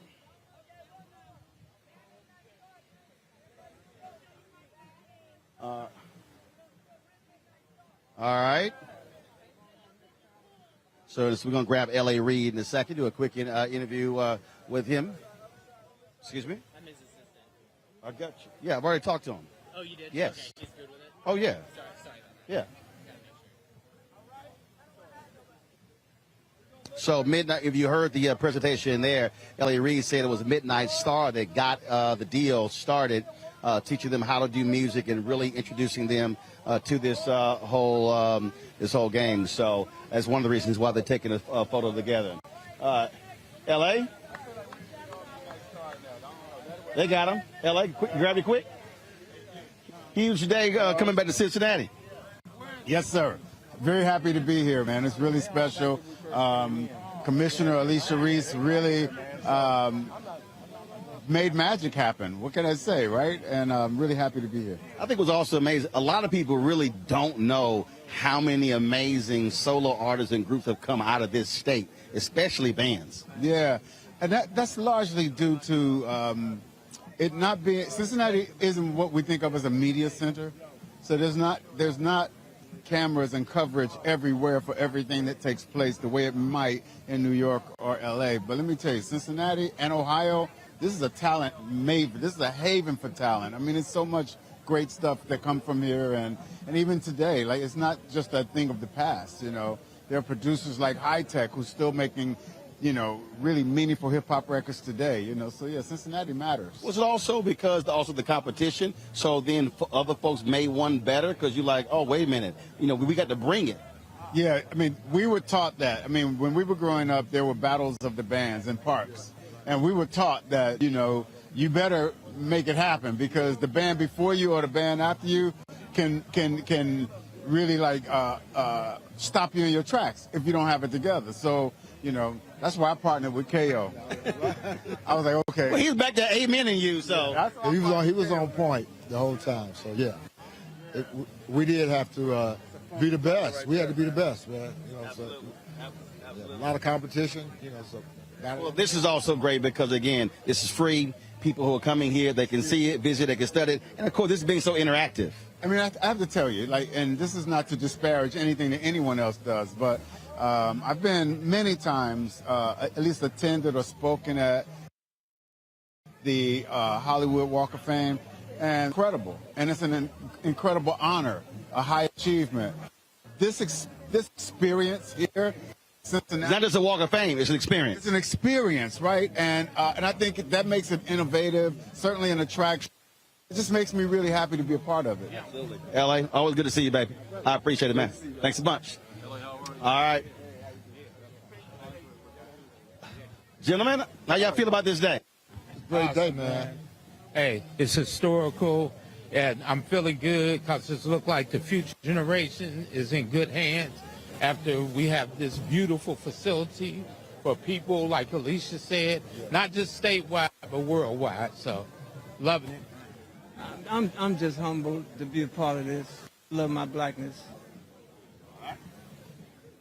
I'm about to cry. No. You still about to cry? You about to cry in there. You still about to cry. Well, congratulations, gents. Yeah, thank you, brother. I appreciate it. Yes, sir. I follow you. I love you, man. Same I love here. You. I love you. I appreciate it. You know, we try to give him a little hell every now and then. I like that. Wish You Can Would. That's my favorite segment. I appreciate it. All right. Thanks a bunch. Y'all be well. All right, folks, we're going to go. Actually, I'm working, baby, so I'm sorry. We're going to go up here, y'all. Of course, Bootsy Collins is up here. We're going to make our way through the crowd here, so come on, here we go. Let's do this. Excuse me. Midnight Star, how? All right. Congratulations. Just y'all thoughts on all of this? Oh, God. It's a godsend. Historic. Overwhelming. I can't even find the words. Yeah, proud. This is something we're in the stone, and we'll be here when we're Yeah, gone. Cincinnati came through, you know? Yep. Always is a blessing, man, just to be here. God made it possible. Awesome experience. Awesome. Can't get around it. Yeah, it's awesome that Commissioner Reese brought this vision together, because this is amazing. The location of this between the two stadiums and everything, it's marvelous. She's a visionary and executed the plan perfectly. They provided a lasting legacy right here, permanent, in the ground, Midnight Star. I really think what's so important is that black music has been such a hallmark of the civil rights movement also. And it's such an honor to be a part of this. Again, congratulations. All right, and I appreciate it. All right, we'll keep swinging on them. All right, y'all take care. All right, folks, we're going to walk on up through here. How we doing? How it's going? All good? How's it going?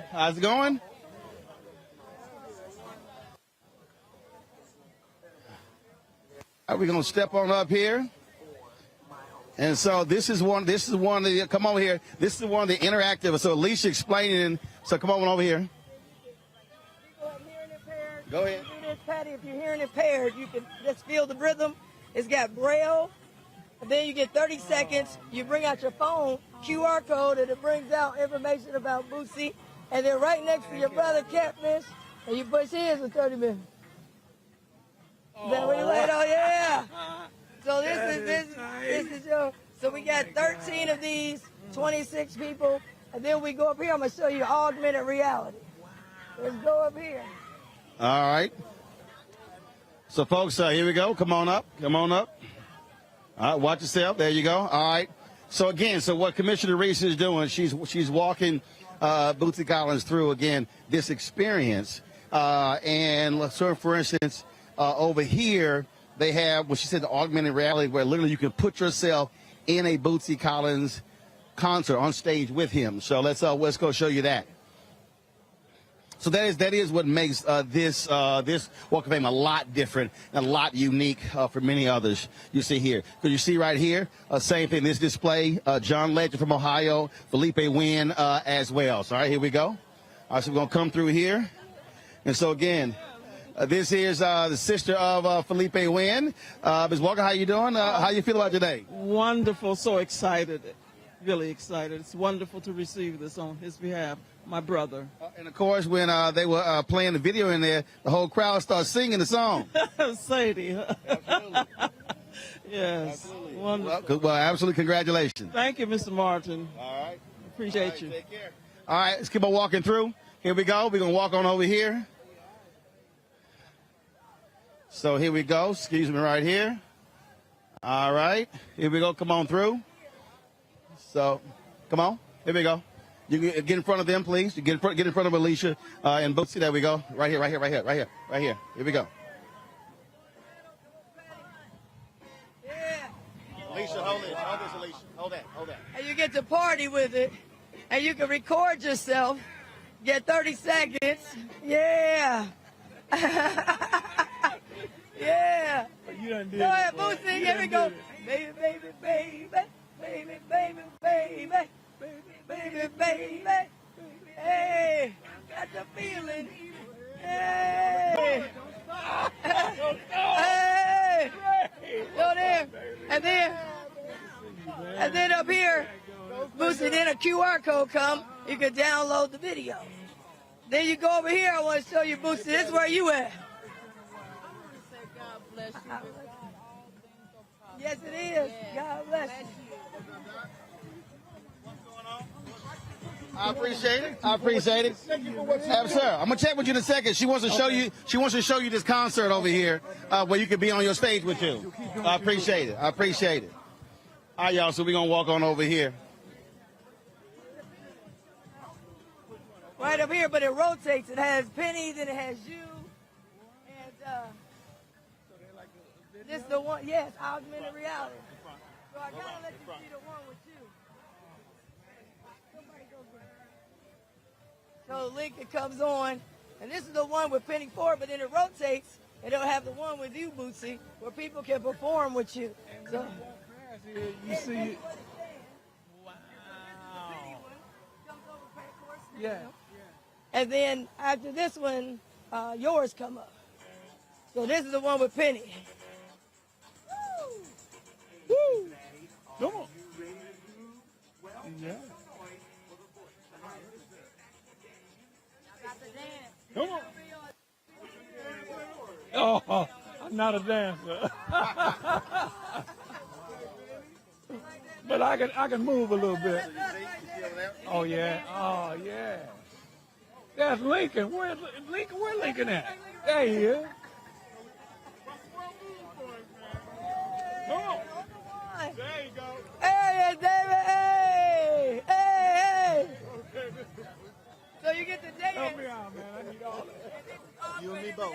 All right. LA is the augmented reality. That's incredible.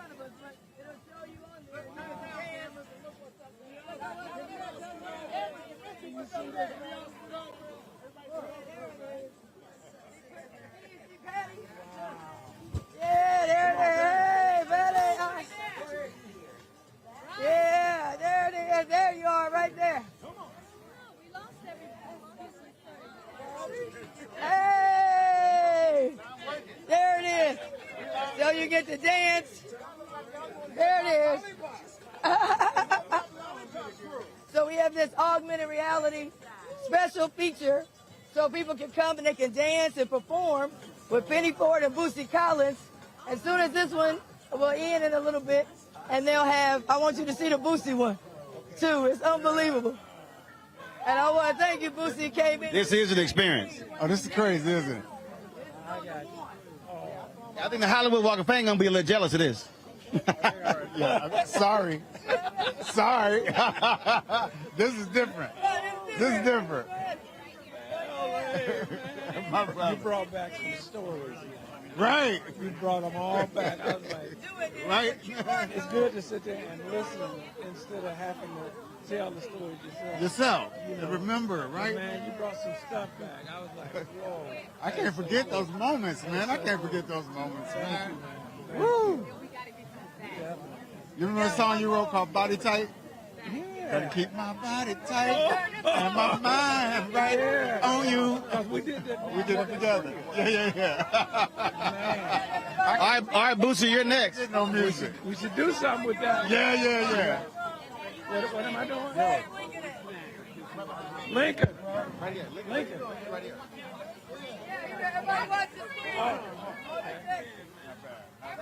Oh, that's it. So you put your phone here. Download it, and now you can upload it on your social platform. Watch this. Watch. Let me see it. Watch this. We're getting ready. So we're gonna put on photo. Tap that. Yep. Tap the QR code, and then it takes you there, and then video's processing, and so then you just keep refreshing. Boom. Download the video. And he's introducing the Man, that's incredible. That's incredible. Yeah. Yeah. Here we go. Boosie's coming up. Oh man. Look at Lincoln. Lincoln. What's this? Bootsy. Right.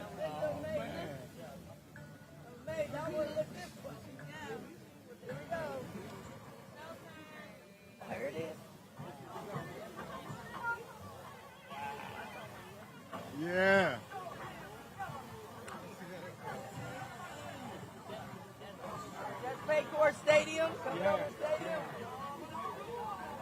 That's gotta be Lincoln. That's gotta be. That was me. I knew it. Oh, that's incredible.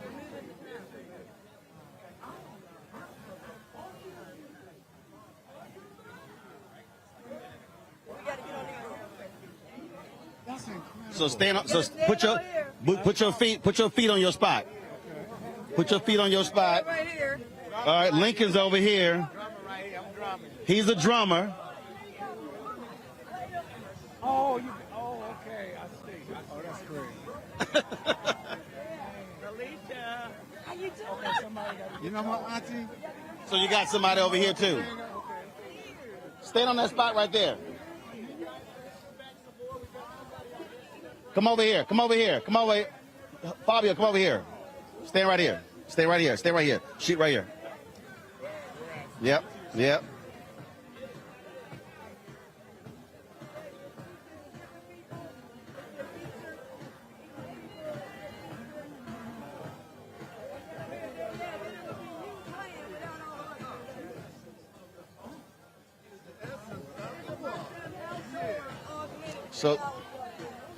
So folks, what you're seeing here is the augmented reality. And so they have 3 positions here. You can stand here and you can play in the band with Bootsy, and then you'll be able to point your phone to the QR code and download your video.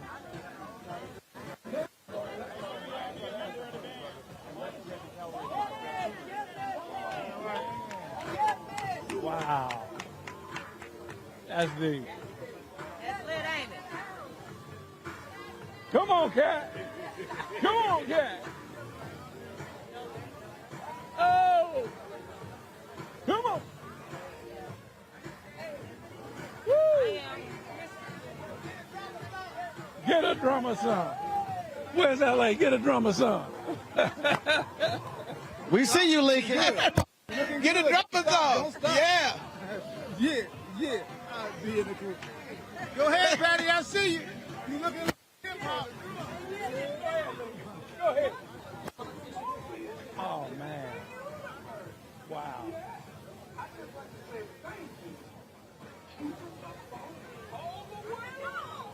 Go ahead. On the one. Oh, man, that is so cool. Alicia, you really outdone yourself on this. This is amazing. This is amazing. Right for you, Bootsy. Thank you so much. Thank you. We're going to be making the theme song. Talk to your dad. Yes. Yeah. So we on it. So Bootsy, just your thoughts about this whole thing. It's like Disney right here in Cincinnati, but it's for us. You know, 1 second, right there. There we go. Go ahead. Yeah. It's like Disney land, but it's for us, you know, and it's celebrating the mugs that a lot of people don't even, never heard nothing about. And like when I was growing up, I was looking up to all my heroes, and they were the ones that are not being announced. Yep. And they were the real heroes. So I'm standing on the back of them. Yeah, absolutely. Standing on the backs of all those. So I think here's the deal. I think they want a photo with you. So I'll chat with you in a second. Okay. So y'all go get the photo. So we do that. All right. So folks, again, so this really is a wonderful experience. John Murray, come here, John. My man John Murray is over here. John, you MC the program, man. Just your thoughts about all this day, man. Man, you know, it's amazing to see black music cemented in a city like Cincinnati. We all know that music can be a big driver for tourism. And I was saying on stage this afternoon, folks fly from all over the world to go to Detroit for Motown. They go to Memphis for the blues, maybe a little bit of Elvis. Nashville. So there are clusters in this in our country. People travel for music, and now Cincinnati has something that's even more attractive to people because of the music and what they're offering with the Black Music Walk of Fame. And one of the things I was saying to L.A. Reid as well is that, again, people also learning the number of amazing artists, groups, and solo artists that have come out of this state. I mean, when it comes to R&B black music, I mean, Ohio, I mean, it's up there with everybody with the Motown. Yeah, you know, listen, there's a show on TV One called Unsung, and we learn so much about artists that may not get their just due. The beauty of this Walk of Fame is this region is seeing folks get their just due with this Walk of Fame, because these folks are no longer unsung. They're cemented in history. Their families, their friends, and music aficionados can come here, learn about them, celebrate them, and it's an interactive experience. So it's just not you coming and walking by some statue or a bust. You come down here and actually participate in the music that is the soundtrack of our lives. And of course, we'd be remiss without doing some kind of promo for your upcoming season of the Sherry Show. Yes, listen, my NAACP Image Award winning, 4-time Emmy nominated daytime talk show Sherry that I'm executive producer of. We return September the 18th in syndication. We're excited about it. Season 2, just more fun, more laughter, more joy. All right, John, always good to see you, baby. Love you, brother. All right, brother. Be well. All right, folks. So you've got, we got more photos over here. Come on. So here we go. Good to see you, Doc. I appreciate it, brother. Come on. So, folks, we're moving over here. We got more, excuse me. We're moving through here. All right, here we go. Come on through. All right, so we're coming through here, folks. So, all right. So we got the artists who are headed back down there. So let's go back over here. So let's do this here. We're going to just chat with some folks over here. Let's talk about this here. What's going on? How y'all feel about today? It was great turnout. It was a beautiful event. I can't wait till next year. What about you? All right. You got something to say, beautiful? It was a great turnout. I loved it. Yeah. All right. Appreciate it. All right, let's see. We're going to slide back over here. How you doing? All good? How you doing? How you feel about today? It's a great day, man. Great day. Got to see a lot of friends, get inducted, man. It was a great day. Very great day. Right. Great day for Cincinnati and a great day for Ohio. Okay, cool. Thanks for coming down. I appreciate it. All right, let's see over here. Shirley, how you doing, darling? Well, how are you? You're on stage sitting here showing yourself out. Of course, Shirley Murdoch. What's that? Excuse me. Hold up, darling. Hold up. We got a camera right there. All right. That's right. We live. So how you doing? I'm doing great. How about you, Roland? Doing good. What are your thoughts about, excuse me, hold up. We're live right here. Your thoughts about just all of this, this Walk of Fame? It's amazing. I mean, to be able to celebrate our people, our culture, the music, the contributions, the legacies in this environment, kind of juxtaposed between that building over there and that building over there. We're right smack dab in the middle. And it was a dream come true for Alicia Reese. When God gives you the vision, he gives you the provision. So we're very thankful for that. And just to have the opportunity to celebrate and be a part of this great event, and we're speaking of a legacy, we're speaking of faith. We're standing on the shoulders of some great people, James Brown, Felipe Wynn. I mean, we all grew up under that great music, and it's a mainstay, it's a staple in our hearts. So we're just glad to be here. Well, of course, when you were on stage and then afterwards, as they were playing those videos, it was a whole lot of folk. It was like one big choir in there. Right. Well, you know us, when we hear our favorite song, all the artists got to do is throw the mic out there and we the choir, So it was just really marvelous for us to come together with in one voice, one mind, one purpose, and it was a wonderful time. Well, and you know what? And one of the things that L.A. Reid was saying this here, too. Look, you got a lot of Walk of Fames, and look, you simply have the name down there. But the ability to be able to actually learn. So this is really not only an experience, it's really a virtual museum. Yes, it's entertainment and education, and so put together, and something for young people to look and say, I can do that one day. I look up to the Aretha Franklins and the Gladys Knights. To have somebody, a mentor, somebody you can look at and say, I want to do that one day, and to see that it's not only to see that it is possible. Because here it is, it's come to reality, it's come to fruition. All right, look, first of all, I know you always got something you're working on, so folks are watching and listening. Got some kind of project, you're touring, what you doing? Well, my husband and I were pastoring in Springfield, Ohio, so I'm still doing concerts, R&B concerts, gospel concerts. I have a song out with Cupid. It's called Two Step on My Haters. So I heard, no, seriously. So I was over, okay, so the road out here where all the vendors are, we were driving by, and I was like, yo, slow down, I need to Shazam that. And so seriously, I was like, okay, that was a nice jam right there. So seriously, that's a nice song. Yeah, thank you so much. So he called me up one day and said, I got the song I want you to sing with me. So he sent the music and the first verse, and Dale and I, we put together the second and third verse. And it's really about just celebrating, you know. The song says everybody got a hater out there. Oh, yeah. Oh, I got, so we're live, baby. Oh, I got lots of haters. But see, I tell them, don't hate, celebrate. Come on now. And you know why? Because if somebody around you is being blessed, that means that blessing is in the neighborhood. So any day, blessing gonna come knocking on your door. So don't hate, celebrate. You got it from Roland. There you go. That's it. It was always good to see you, darling. Thank you, darling. I love you. All right, take care. Bye-bye. All right. Y'all, that's Shirley Murdoch there. And so, all right, so let's see here. Let's see, who am I grabbing? And so, how you doing? Great. All right, how you feel about all this? I feel wonderful. This is a wonderful event for Cincinnati. Super excited that everyone had the opportunity to come down and celebrate. More importantly, come down and visit Cincinnati. We would love to have you at this wonderful event. All right, cool. Yes. So I go ahead and let her talk. She almost walked into my shot. Well, because... And I was like, I know, right? Back up. So you did karate chop me, Roland, but because I love and appreciate you, you know. She's like, like she looks on camera. You know?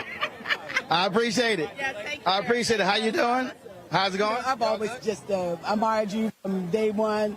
Even when Tavis Valley used to do the Black Think Tank, you know, way, long time ago.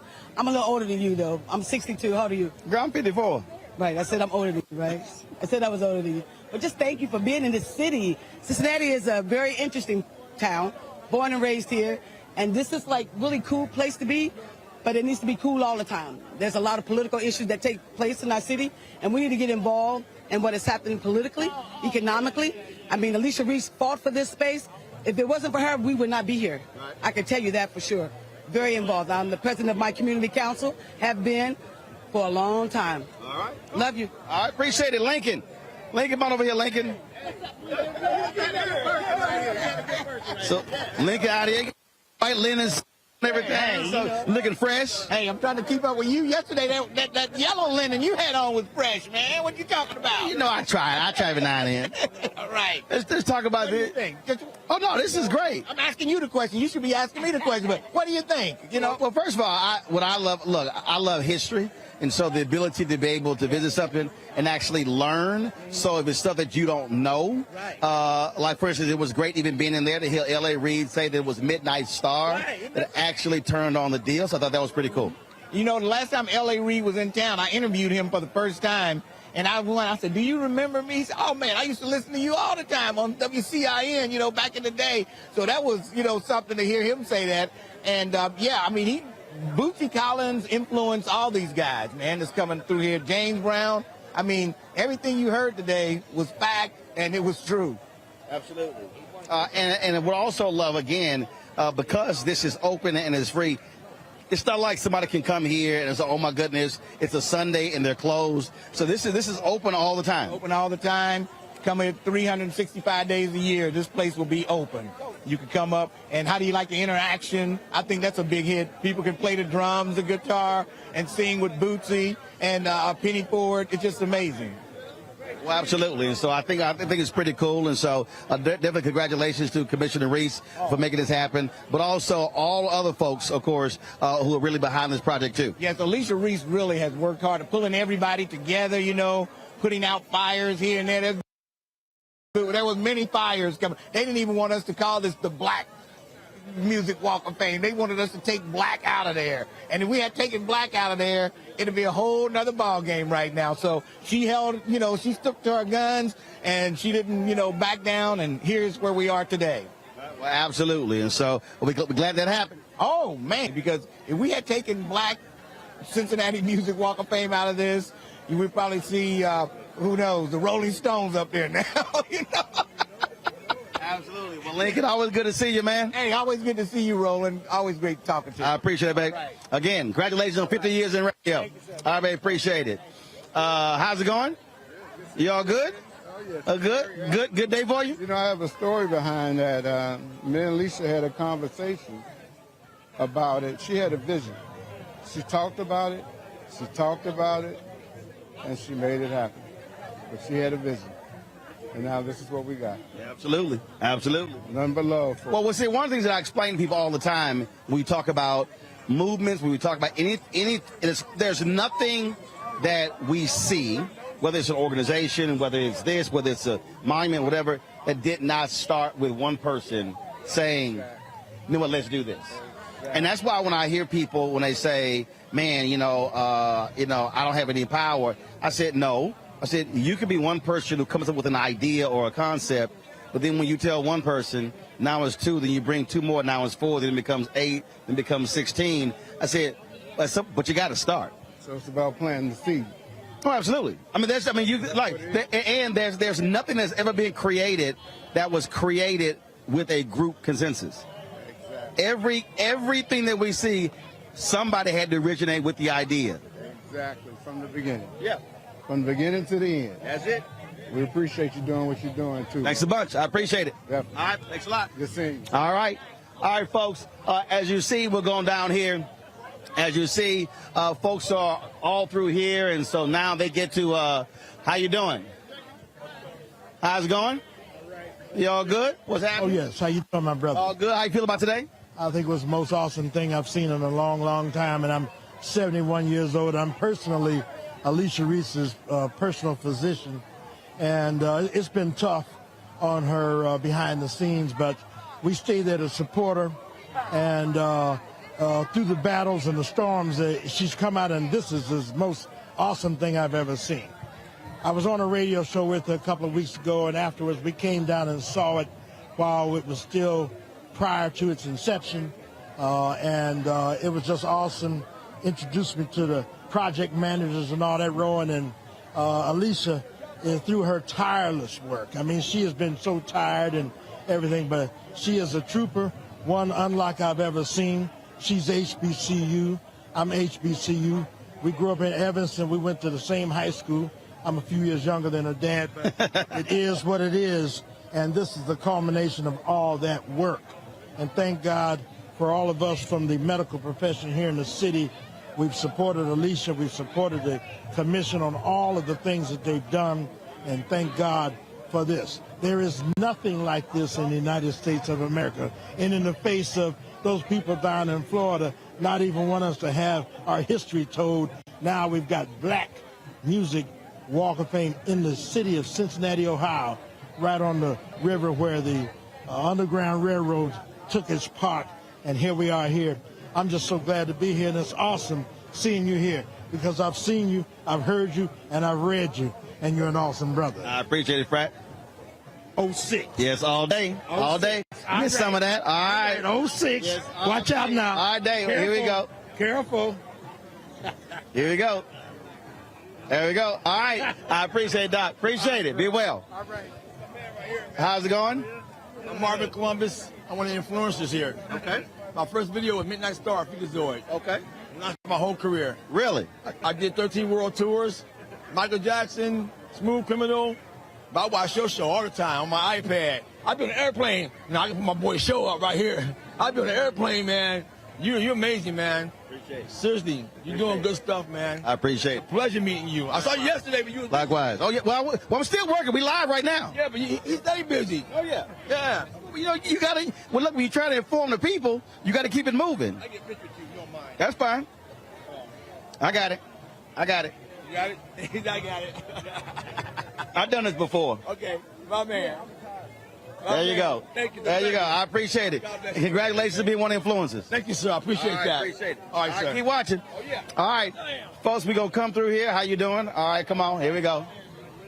There you go. All right, then. Here we go over here. Hi. Yeah, come on. Give it here. I got it. Okay, you know how to do it. All right, here we go. There you go. I appreciate it. So you came here prepared with your umbrella, huh? How are you? How you doing? Pretty good. My name is Nancy Stroll. I'm so proud to meet you. I can't believe it. I listen to you as much as I can. I appreciate it. And you're a powerful man, and I just can't believe you're here. But this is a big moment. Well, we're covering this, and we're actually live right now. Are you really live? Yeah, we're live on the Black Star Network right now. Uh-oh. So your thoughts about all of this?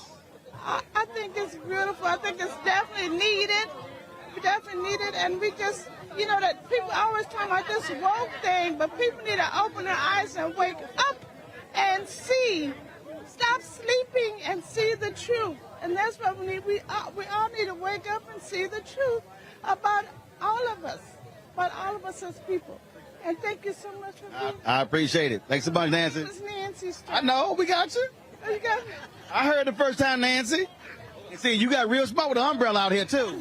You like, I'm going to stay cool. I can, you know, I just need a little bit of shade and stuff, you know. I got you. All right. How you doing?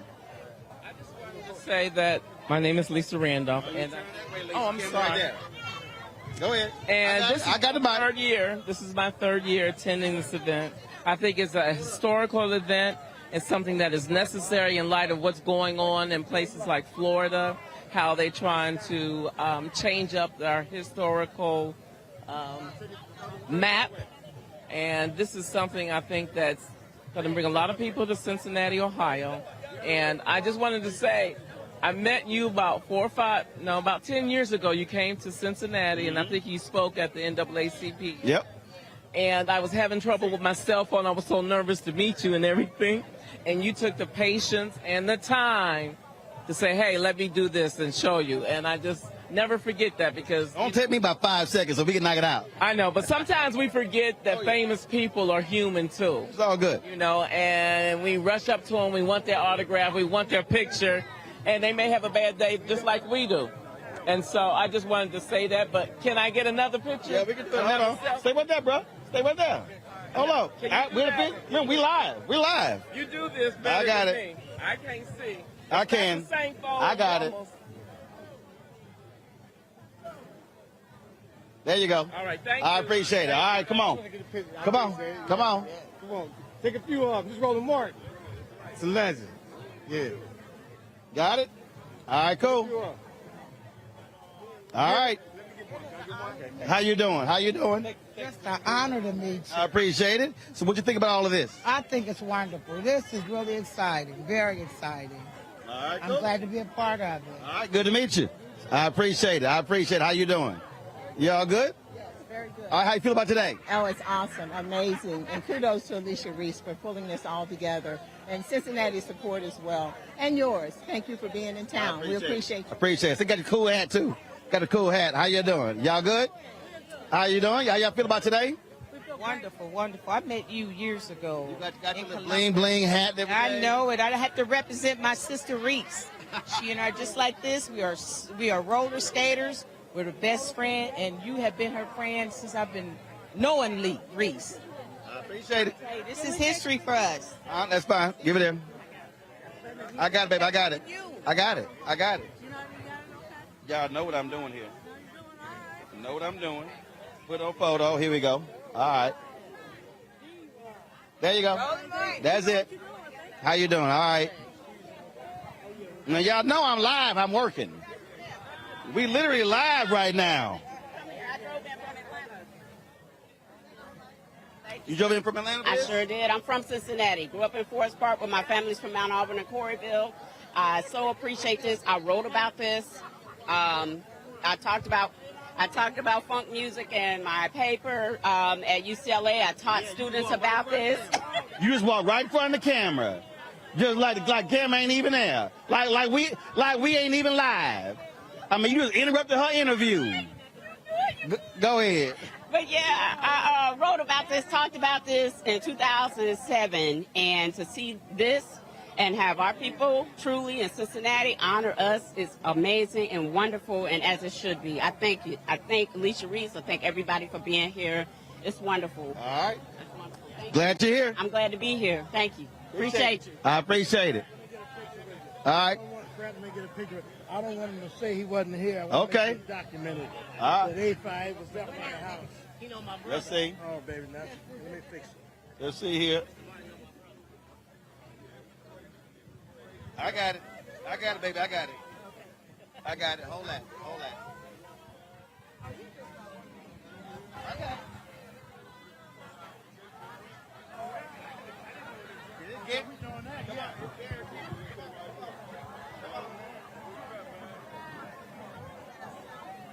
Guaranteed to come out. I got it.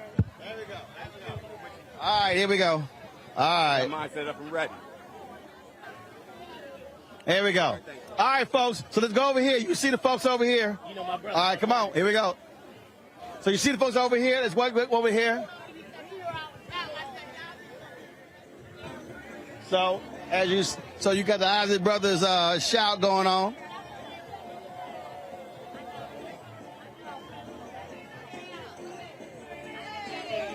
So as you see right here, so you see they got the words and everything. So if you look here, so you shoot there, you can actually be in the video. Now come on, you can't see it. All right. All right. So what you see is like literally. So as we're standing here, they got cameras in here, and so you can actually dance with the video, and then of course press that button to record, and then when it's done, to point your phone with a QR code, and then you'll be able to actually download it. So let's go back on over here. All right, folks. And so they got these displays all over, and so they got the large one down there, one there. Again, different artists and different songs. So here we go. Hey, how you doing? You all good? All right, good. Good to meet you. All right, we're going to head back over. Come on. How you doing? You good? All right, good seeing you. Good seeing you. Hey, how you doing? You good? All right, y'all having fun with it? I feel that green. I feel that green. Oh, I see you. Y'all having fun with it? Absolutely. All the way from D.C. All right. Thank you. Good seeing you. All right. Huh?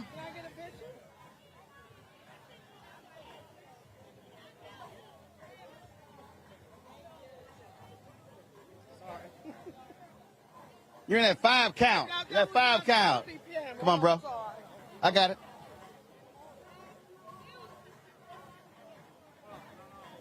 There you go. There you go.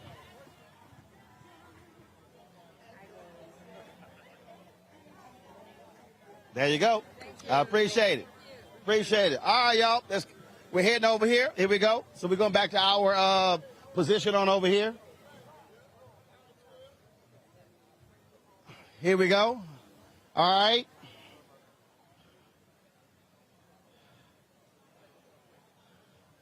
Here we go here. All right, y'all. Here we go. Take this one. Y'all should have put these microphones under the tent. These suckers are hot. Don't cross it.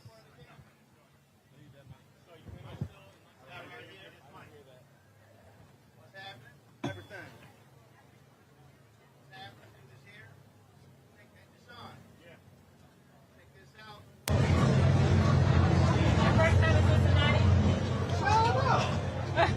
Not my first time in Cincinnati. All right, so hang out. That chair right there. Microphone. That chair right there. Oh, that's supposed to be healthcare. Also the black agenda.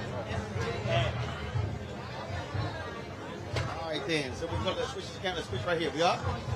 We up here? All right, here we go. Got the second mic. All right, folks. So we're here. With y'all, Charlotte. Back up. There you go. Better be on TV again, Charlotte. Lord have mercy.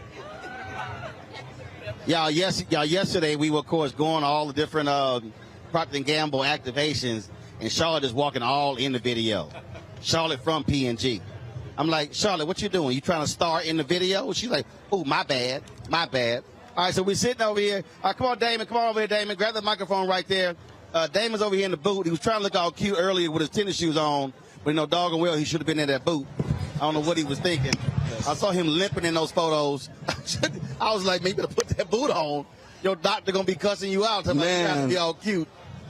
So, what's happening, brother? Man, what's going on? So, all right, let's get this camera straight. Which one are we on? Let's get this 2 shots straight. So y'all got everybody who's watching do understand. Listen, when you go remote, everything's thrown off. So we got 3 cameras set up. Everything's all over here. And then, of course, when that thing started, we just junked the whole plan. Of course, went remote. And so we were here again.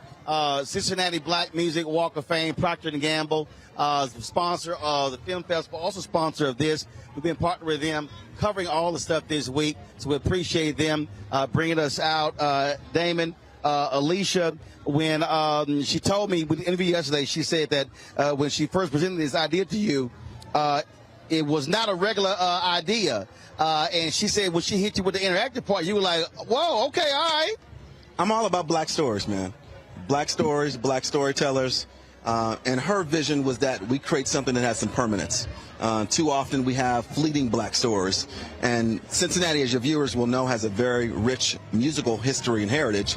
And there's so many untold stories.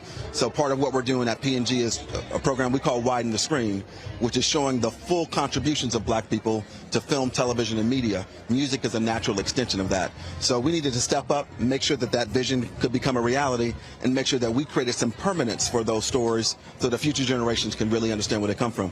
And what I do love that this is not just, it's not a wall, it's not, just something that's on the ground, but I do like the interactive piece, but also the history part. You can actually learn while you're walking through this. Yes, I mean, you start down and you have these interactive exhibits, right? And they're basically teaching you not just, hey, Bootsy Collins was famous, but what is he famous for? Understanding the influence that he's had for musical, different genres of music. So when you look at the inductees, you got Charles Fole gospel, you got jazz, eventually you got high tech, DJ, right? So something for everybody to really learn from. So it's going to be a great... Even the sister who wrote the lyrics that We Shall Overcome. Man, that was a powerful story. Yeah. And that's powerful story right here in Cincinnati. We often talk about, lift every voice and sing, so we know exactly, who wrote those lyrics, but not We Shall Overcome. So yeah, that was just great to hear that and to hear it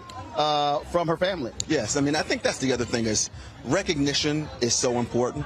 And for many of these artists who never really got their due in the way the world thinks about it, they can come here and know that they're appreciated in their hometown by their own people.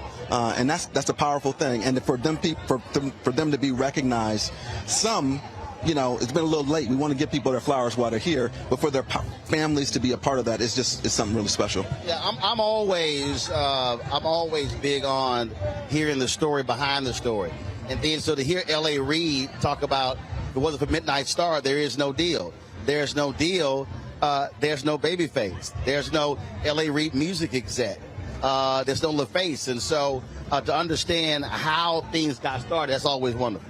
It's a great thing, and there are more of those stories, right? So we're going to be back here every year telling more and more of those stories because the world is a small, interconnected place.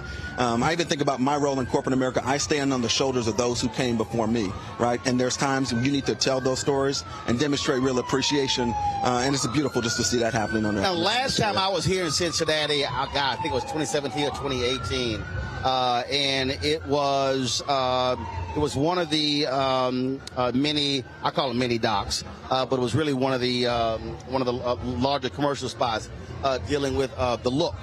And a lot of people have seen those commercials. But where did that come from? Sort of telling that story for people to understand the reality, what it means to be black in this country. We've got a long history of creative advertising, right? That's kind of one of the superpowers of P&G.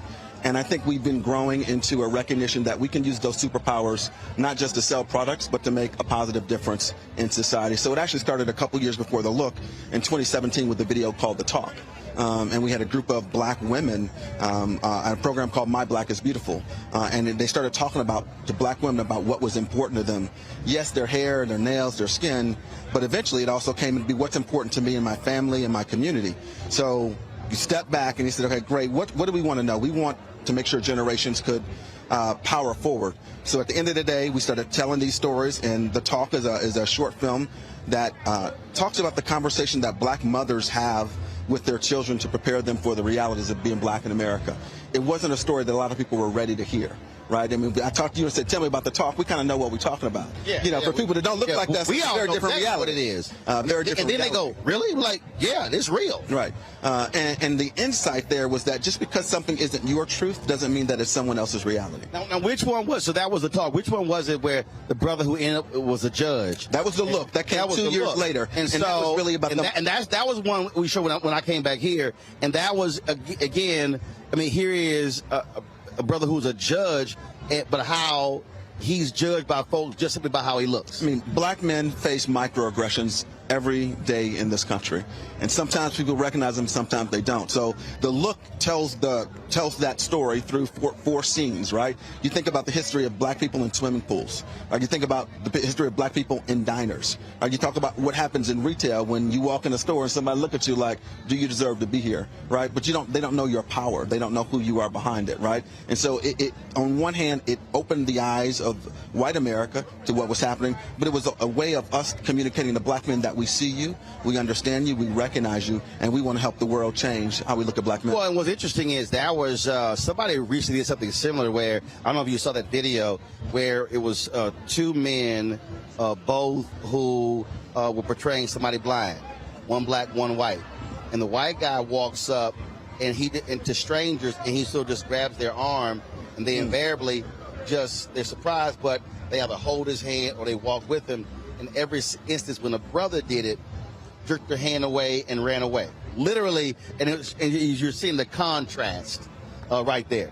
That's reality, and that's why we need to continue to tell these stories, and we continued on, and we've got more coming out. But it's not just blacks. I mean, we've told that story about the Latinx community. We told that story last year in a video that we called The Name.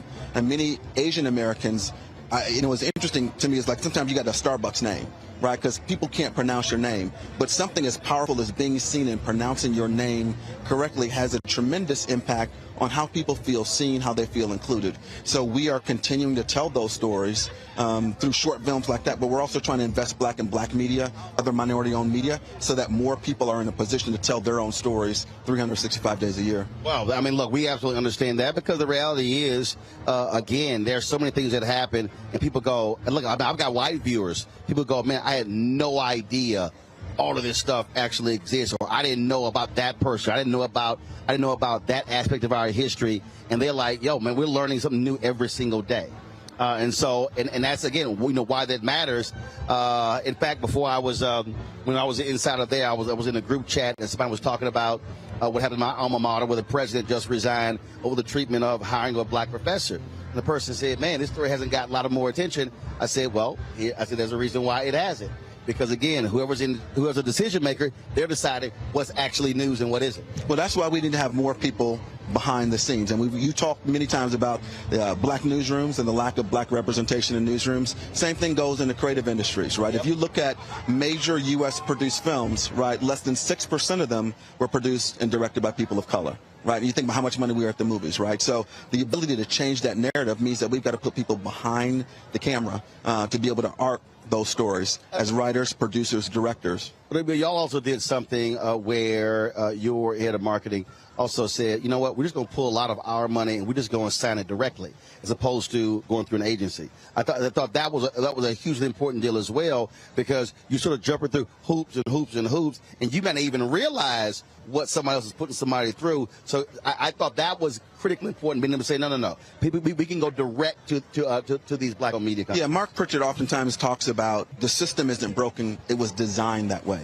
Right, you think about how stuff happens in Hollywood in many industries. People who know each other, once something starts working, you keep on doing it, right? You've got to disrupt and dismantle some of those systems. So we said, hey, we want to be the leading advertiser in black media, right? And if you simply declare that out and expect the system to deliver that, right, it ain't gonna work. Right. We've been at that for years, right? I so you got to break the system.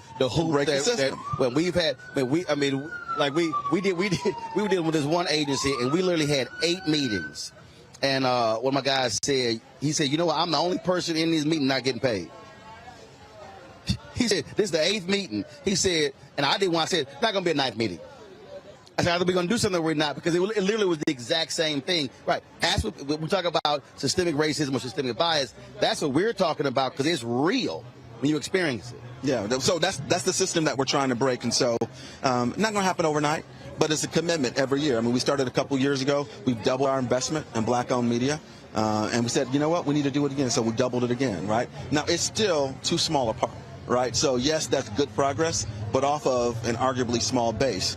The other thing that we got to do is we got to help other people come along, Roland, because this is an area where major advertisers like P&G can't compete with one another. We need to do these things in a way that widens the funnel for more people to come through. And so that's why we're doing various upfronts. We're partnering with leading organizations and associations. But when you look at black media, the black advertising dollars aren't there because the audiences aren't there, because the content isn't there, right? So yes, we're going to advertise, but yes, we're going to develop talent, and yes, we're going to develop great content because black people know how to tell a story. Yeah, and see, what I always say is, look, I said, I would love to do more, but I can't if I have the dollars. If I have the dollars, I can't market. I can't do billboards. I can't do ads. So therefore, now I can't grow audience. So then it becomes sort of this cycle, and you're just sort of stuck, so in this hamster wheel. Let me ask you this here. This is for long as this has been really focused has been just at the music festival. But in conversations I've had with other folks, you take with this, all of a sudden you're now seeing other ancillary things that happen, because this, I remember Ed Gordon told me this. He said, this essentially was the Essence Festival of the Midwest. This was like the main thing, Chicago, Detroit, Cleveland, people coming from all over the Midwest. So do you see this going beyond just, concerts and really sort of expanding to other things? Of course, we covered the event on the hip-hop panel on Thursday. Yeah. Do you sort of see that happening? I refer to this week as Blackly Black in Cincinnati, right? You look at what we've done. This week started with Black Tech Week. Right. And with Flagship Capital and Candace and people Brian, were texting me like crazy thinking I was here for that. And I was like, no, I'm here for the music festival. But 3,000 black entrepreneurs connecting with each other, connecting with VCs, connecting with major companies like P&G and G and Fifth Third and Kroger and others, because that's where that ecosystem is going. This weekend, Black Music Walk of Fame. We got Festival 513 and the Cincinnati Music Festival, the largest urban music festival in the country, going on more than 50 years.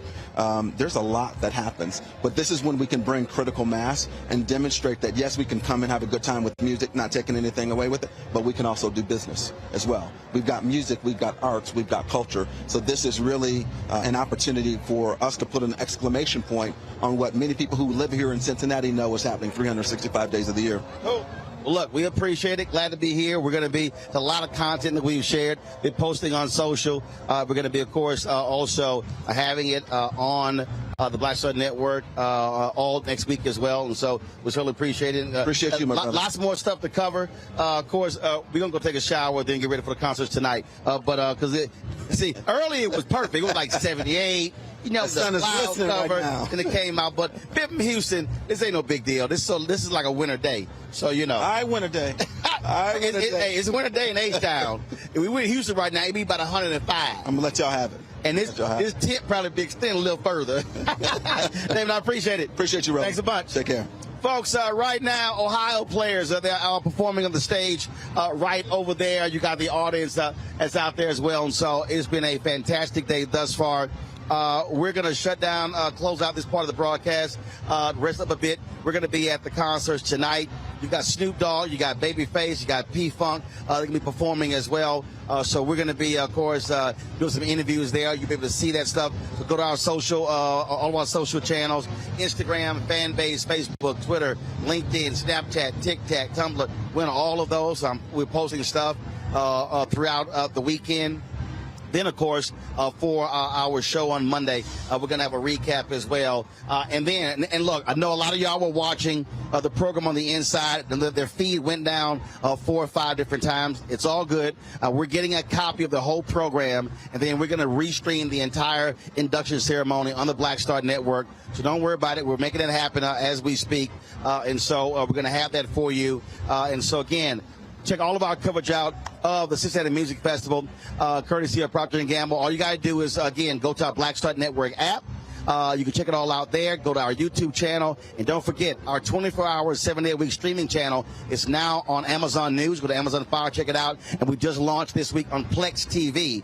So you can check out our 24-hour channel on all those platforms as well. And so we got it covered, whether it's on our app, whether it's on our YouTube channel, whether it's on our fast channels, and also on our social media. We've got it completely covered, and so you don't want to miss it. Great conversations with Dougie Fresh. You're going to love the Jodeci interview that we did, hanging out with them last night. And got some great stuff for you. So we appreciate all of y'all who've been tuning in to the Black Star Network for the last couple of days. More to come as well. So time for a break. Get some water, take a shower, get something to eat. then I'll see y'all back on the show again. And you definitely want to tune in on Monday for the great stuff we got. So thank you so very much. Shout out to our crew as well. Thank you so very much. I'll see y'all later right here on the Black Star Network. I'm Roland Martin. Holla!